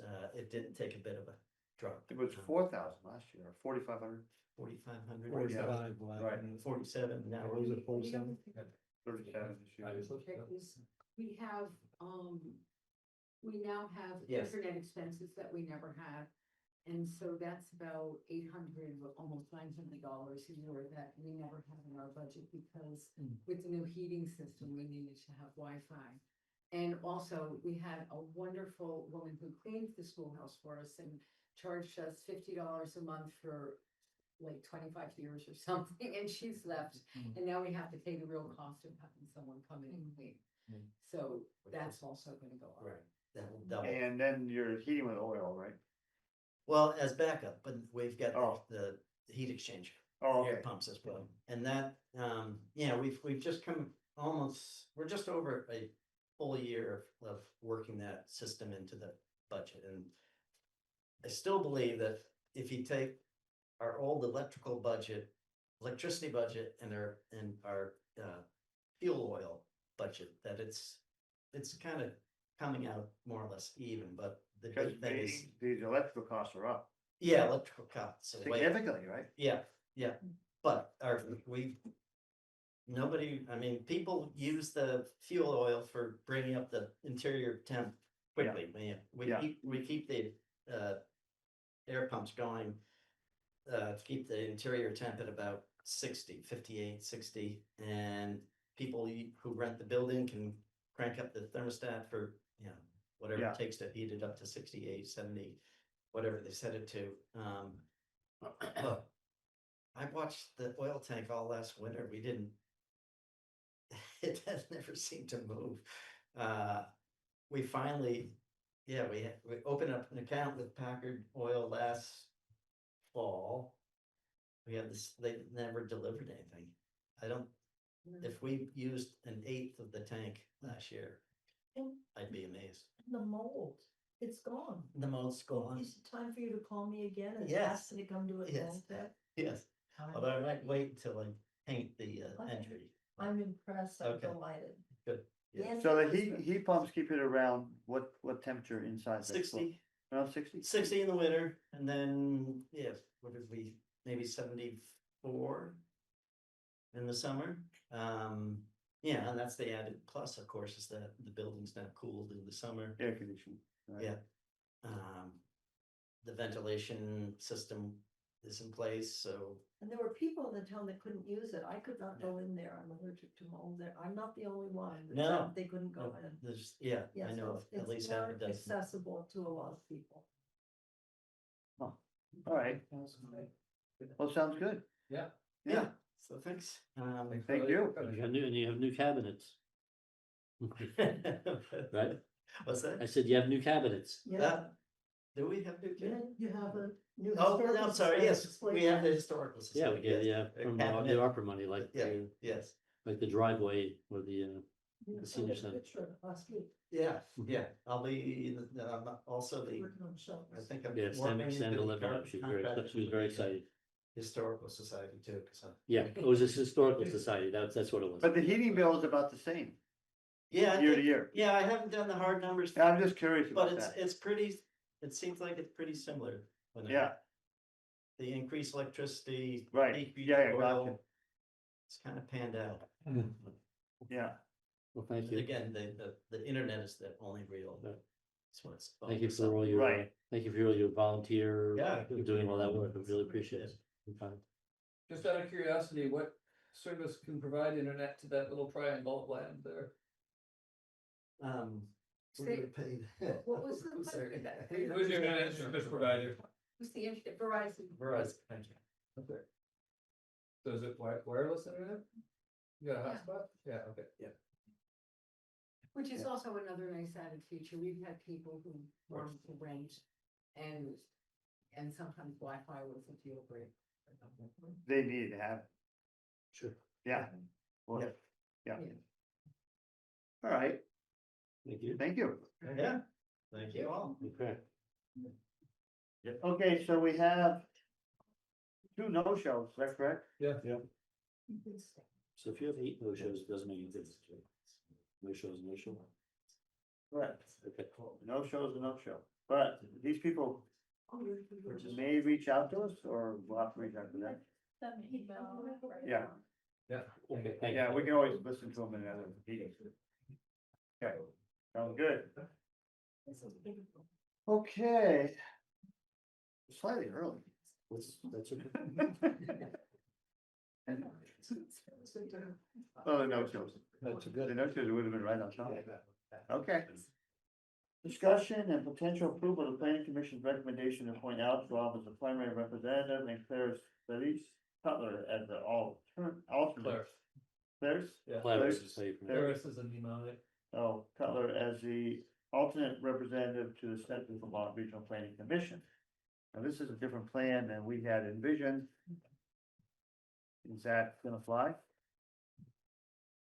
Is the plan that we had envisioned, is The that? plan, we had a different plan in mind. I know, is that something that, do you wanna go into executive I- session and discuss it? Was open to anything. Uh-huh, cause I don't know what the current status of the conversation around the original plan. I don't either. Okay.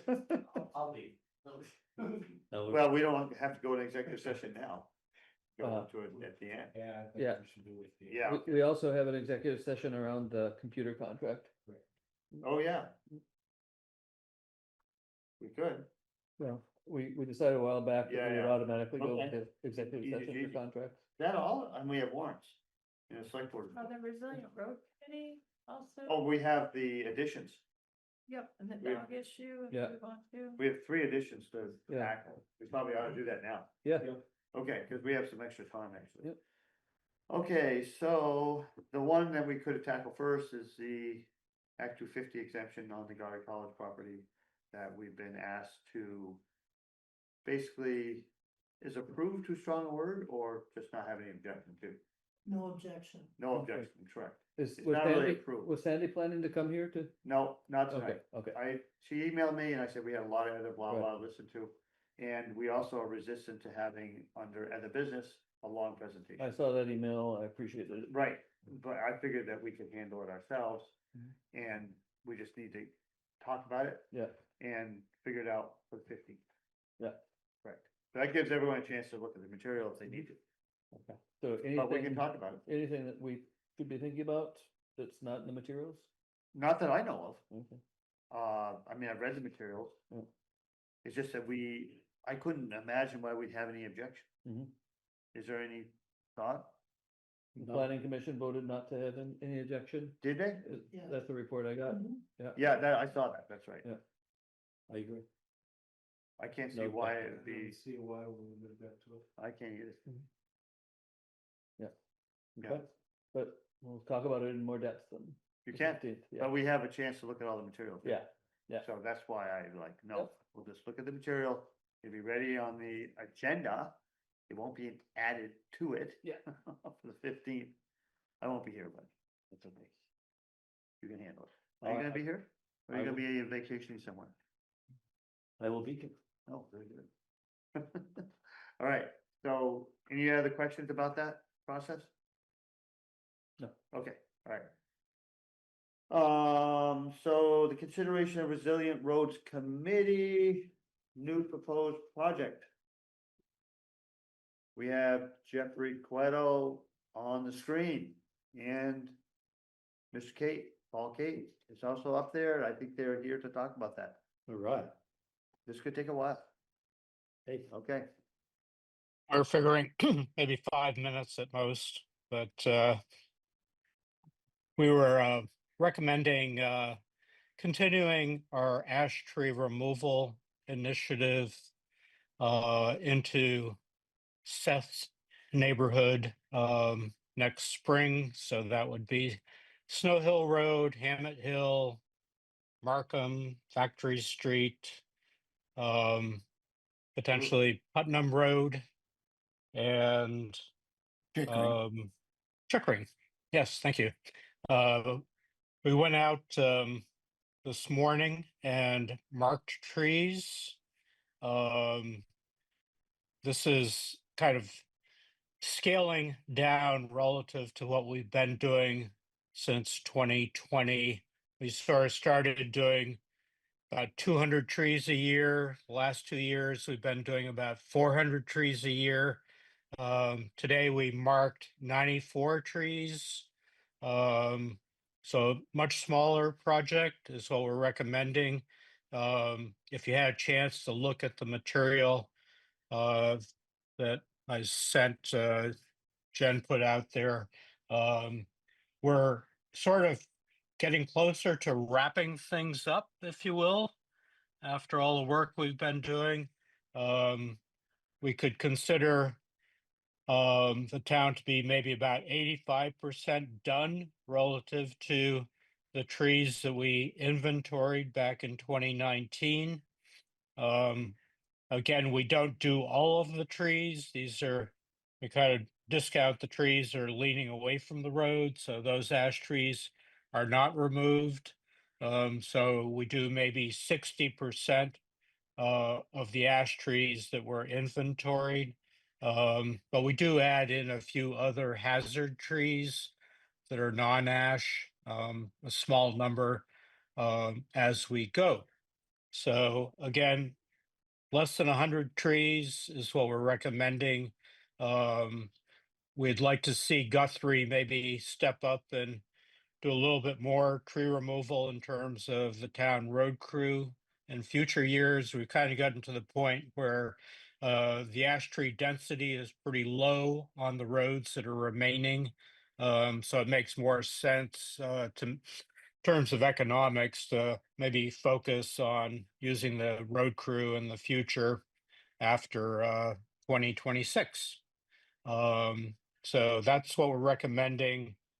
Our contract last year was pretty cheap, like $55 a tree, which is about less than half of what we were spending on the last several years before that. So you might be looking at like a $10,000, $15,000 project, I would imagine. And I don't think we would seek grants for the work next year. There's just one grant program available with the state, and that's Caring for Canopies. And it's going to be very competitive. It's not a lot of money. And we've gotten so many grants in the past that it's we don't think it'd be worth even trying to see if we get one of those grants. So that's sort of it in a nutshell. Paul, I don't know if you wanted to add anything to that. Yeah, is there any allocation left from this past year? Or is it, or would a project going in April have to be pushed back into the next fiscal year? I don't know, do we have a line item for ash tree removal? Not that I remember. What's that? So it doesn't matter.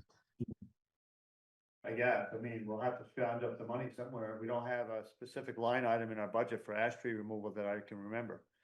So as long as it's not too high, we'll just have to take it from somewhere. Is that the okay to go ahead and? Yeah, well, you gotta, okay, we're gonna, you're targeting Snow Hill Road, Markham Road, and Factory Street, and whether. Hollister Hill, Hollister Hill, Chickering, Putnam. Okay. So you're thinking it's around 100 trees? Is that what I heard you say? Yeah, 94. Okay, 100 trees, and it cost you $56 a tree at one point. That was the lowest bid. That was last year. Yeah, so figure $125 a tree anyways, to be conservative. So the high would be 10,000. Yeah, I was saying 10 to 15,000. Okay. I would think they'd want to get a bid. They're gonna get a bid. Get a bid. Right. Yep. Yep. And what time of year you were gonna do it, in the spring, or what were you thinking? Yeah, we do it before the flight season for emerald ash borer, so we're doing it in March, April. Okay. All right. Put it out to bid. We'll see what happens. Okay. We'll scrounge up the money. Yep. Thanks. Any other questions of Paul and Jeff? Because I was thinking, reading through this report, looking up into the future, what the end state of the town roads is going to be in terms of ash trees. I'm envisioning that there'll be some ash trees that are less than 6 inches and some much bigger ash trees that are leaning away from the road. Is that, and then we'll go through, and as the 6-inch trees get bigger, then we'll cut them. And you were suggesting that would be a job for the road crew. Is that pretty much what you have in mind? Yeah, I think, I mean, the question is how rapidly the emerald ash borer moves through and kills 98% of the trees. You know, it's, you know, I'd expect that the small trees will be dead before they're a threat. The ones that are leaning away, we're not particularly worried about. There may be some lingering ash. You don't want to cut everything because some trees may be resistant and you want to kind of maintain that strain. But you know, it's there might be some maintenance cutting, I think, in terms of the road crew is what I would expect. You know, will be sort of done with the big projects, hopefully. So when the emerald ash borer is really at its height in a population in an area, do they stop trees from getting to bigger than 6 inches? Do they hit them that young, that fast? Oh, they'll hit them when they're an inch in diameter or less.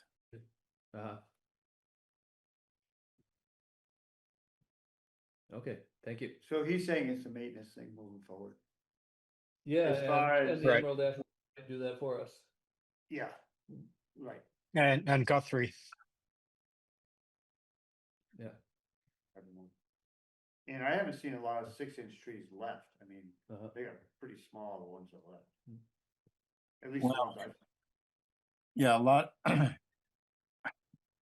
There's more of them than you'd think, but we check them over pretty careful, and the ones that we think are really a hazard, we'll hit them even if they're a little under 6, but we go right to it and try and delineate which ones we think are the highest risk, even in those small ones.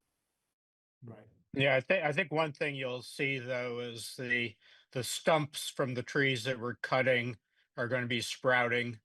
But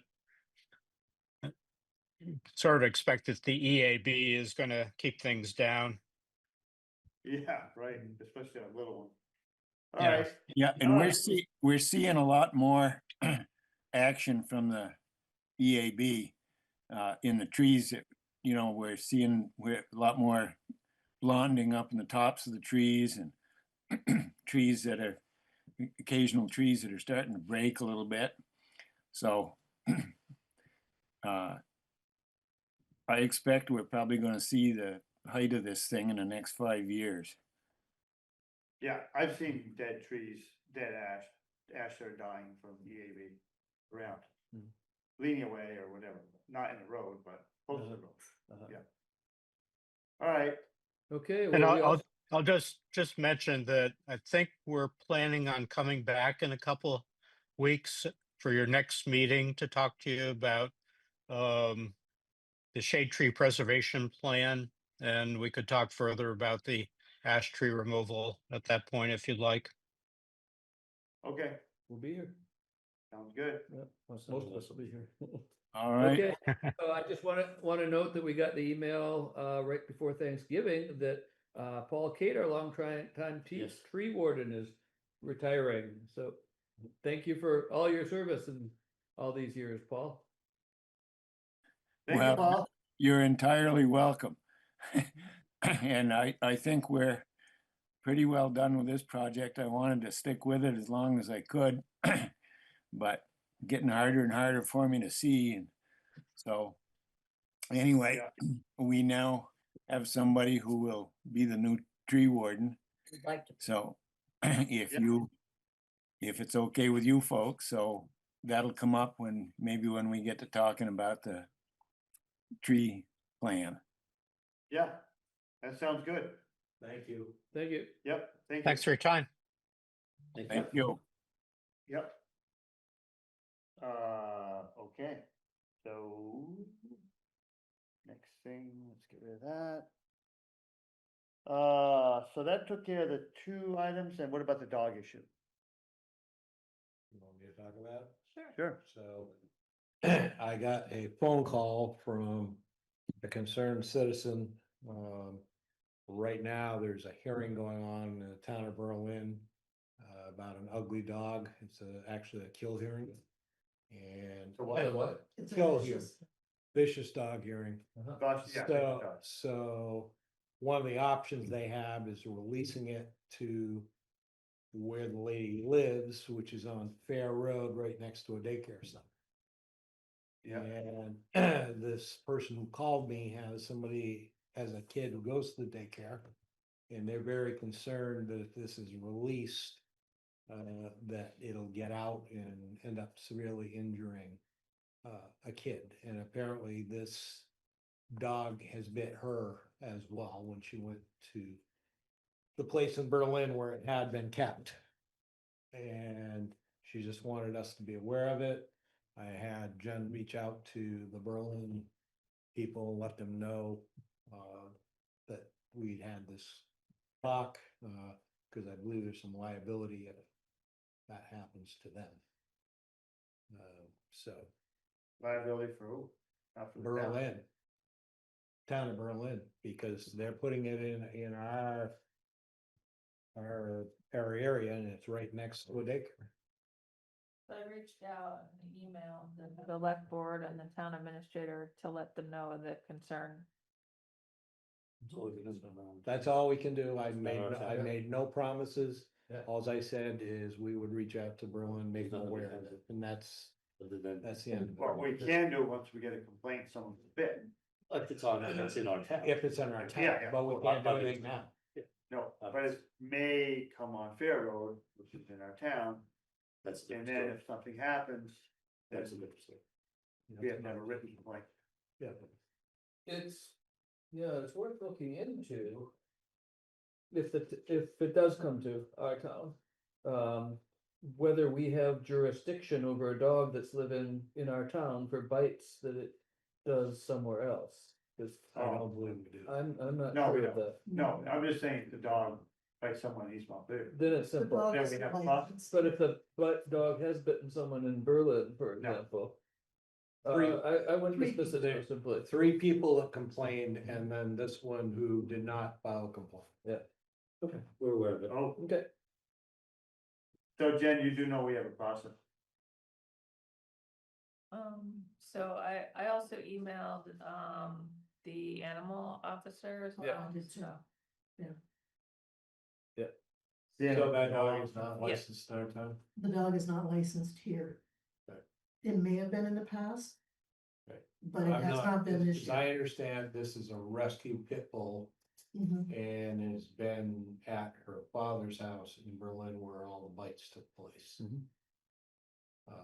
But one of the options that apparently is being presented tonight at the hearing is it being released on her property, and I'm not sure what kind of fence was installed or anything. There is a fence there, but I haven't So gone by to look at it. I didn't have any time to go do that, but So Jen was just. I didn't find out about it till 9:30 last night, so she called me. So the process that we have though is a vicious dog complaint, someone has to fill out forms. And then we have 7 days to call a hearing, and which we've done before. Yeah. We have done it before. And it's worth taking the opportunity to just understand our whole ordinance, because there are 2 different categories. There's a vicious dog, and then there's a potentially vicious dog. And we introduced that category because the state's vicious dog language does not give us any authority over dogs that go around and attack other dogs off their property, for example, only if they attack a human. And we wanted to have authority over that type of dog as well, so now we do. So usually what happens if we have a vicious dog complaint and we decide the dog needs to go bye-bye, the people sell their house and move out of town. Right? Did that happen? It could happen. Yeah, we went up on Boulder Ridge Road, you and I. Yeah. And we said, oh, you have a dog? Oh, and then they sold their house and moved. Yeah, I'm not sure what the cause effect was there, but yeah. Oh, it was you.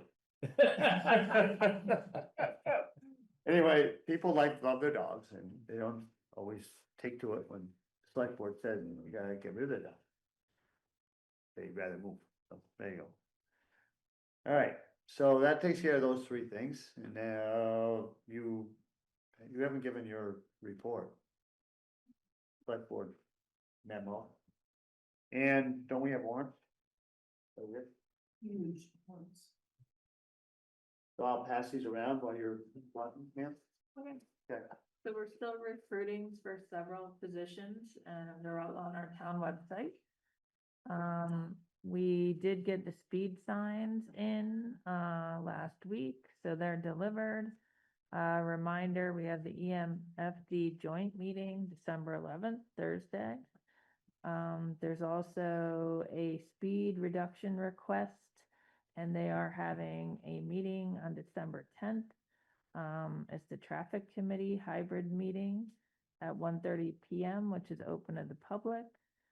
And we have our volunteer and appreciation and employee appreciation party on December 17th, which is a Wednesday, 6 p.m. to 8 p.m. That's it. Okay, that's good. Thank you. Thank you.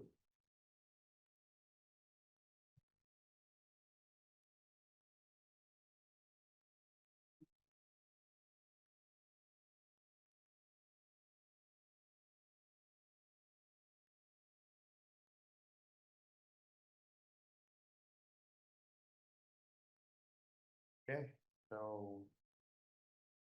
All that's left is. Two executive sessions. One for personnel and one for contract. So you're not doing anything about the Act 250 thing tonight? There you go. Nope, Okay, we're just gonna look at the material. And. I wanted to make sure everyone had ample opportunity to think about it, can vote on it on the 15th, and that's just to say you don't have any objections. All right. Just a heads up, we need both of you guys in 2 weeks to be here, because Seth will be I out will of be here. state and probably not on the meeting. I will not be on the meeting. Yeah, just FYI, if we don't, otherwise we won't have a quorum. Yeah. Yeah, I will not be on the meeting. Okay. Okay, So, ready to go into executive session? yep. So I got my cheat sheet here for Yep. motions. We So want which to have, one are you gonna do? we want to have adequate motions to go into one continuous executive session, I Oh, can you believe. do that? Cause they're different things. They're different things, but I think if we, They're still if we the same mention, statute. yeah, if we use, Mention both? if we use all the motions. Oh, yeah, that's fine. right, We don't have to okay. come Yeah, out, correct. make another Go for motion. it. Right, that's a back good in. way to do it. Yeah, okay. Yep. So the first motion that we need to do is for the contract one. I move that the select board finds that premature general knowledge of the computer contract would clearly place the town of East Montpelier or a person involved at a substantial disadvantage. So I make that motion. Okay. Yep. Did you second it? I seconded it. Okay, okay. All those in favor? Any further discussion? No. All those in favor, please say aye. Aye. Guys appear to have, to do have. Okay, and then to finish up that topic, I move to enter executive session to discuss the computer contract under 1 VSA 313A1. Second. Any further discussion? All those in favor? Aye. Please say aye. Aye. Ayes appear to have it. Aye. Okay, and I then do have for the other one, for the appointment, then I move to enter executive session to discuss the appointment to the CVRPC, town representative and alternate positions under 1 VSA 313A3. All those in favor, please say aye. Aye. Aye. Okay, we're back in session at 7:50. And we have come out of executive session. Come out of executive, out of executive I session. move to appoint Alex Robb as the primary representative and Clarice Cutler as the alternate representative to the Central Vermont Regional Planning Commission. I will second that enthusiastically. Any further discussion? Isn't this continuing the appointment of Clarice Cutler? Isn't she currently our alternate? Well, I think she was serving as the primary, but I'm He not. was serving as the primary when. Oh, okay. Yeah, but she was, so then That's she right. was That's still the backup. Well, she's, Well, we'll just reappoint. she gets an extra badge. Yeah, okay. Yeah. Okay, Make it clear. sure. Okay. And Any was there- further discussion? Was there a second? Yes, Okay. Yeah, but now I'm asking for further discussion. we fought over that. Did you want to say something, Scott? I did. No. Okay.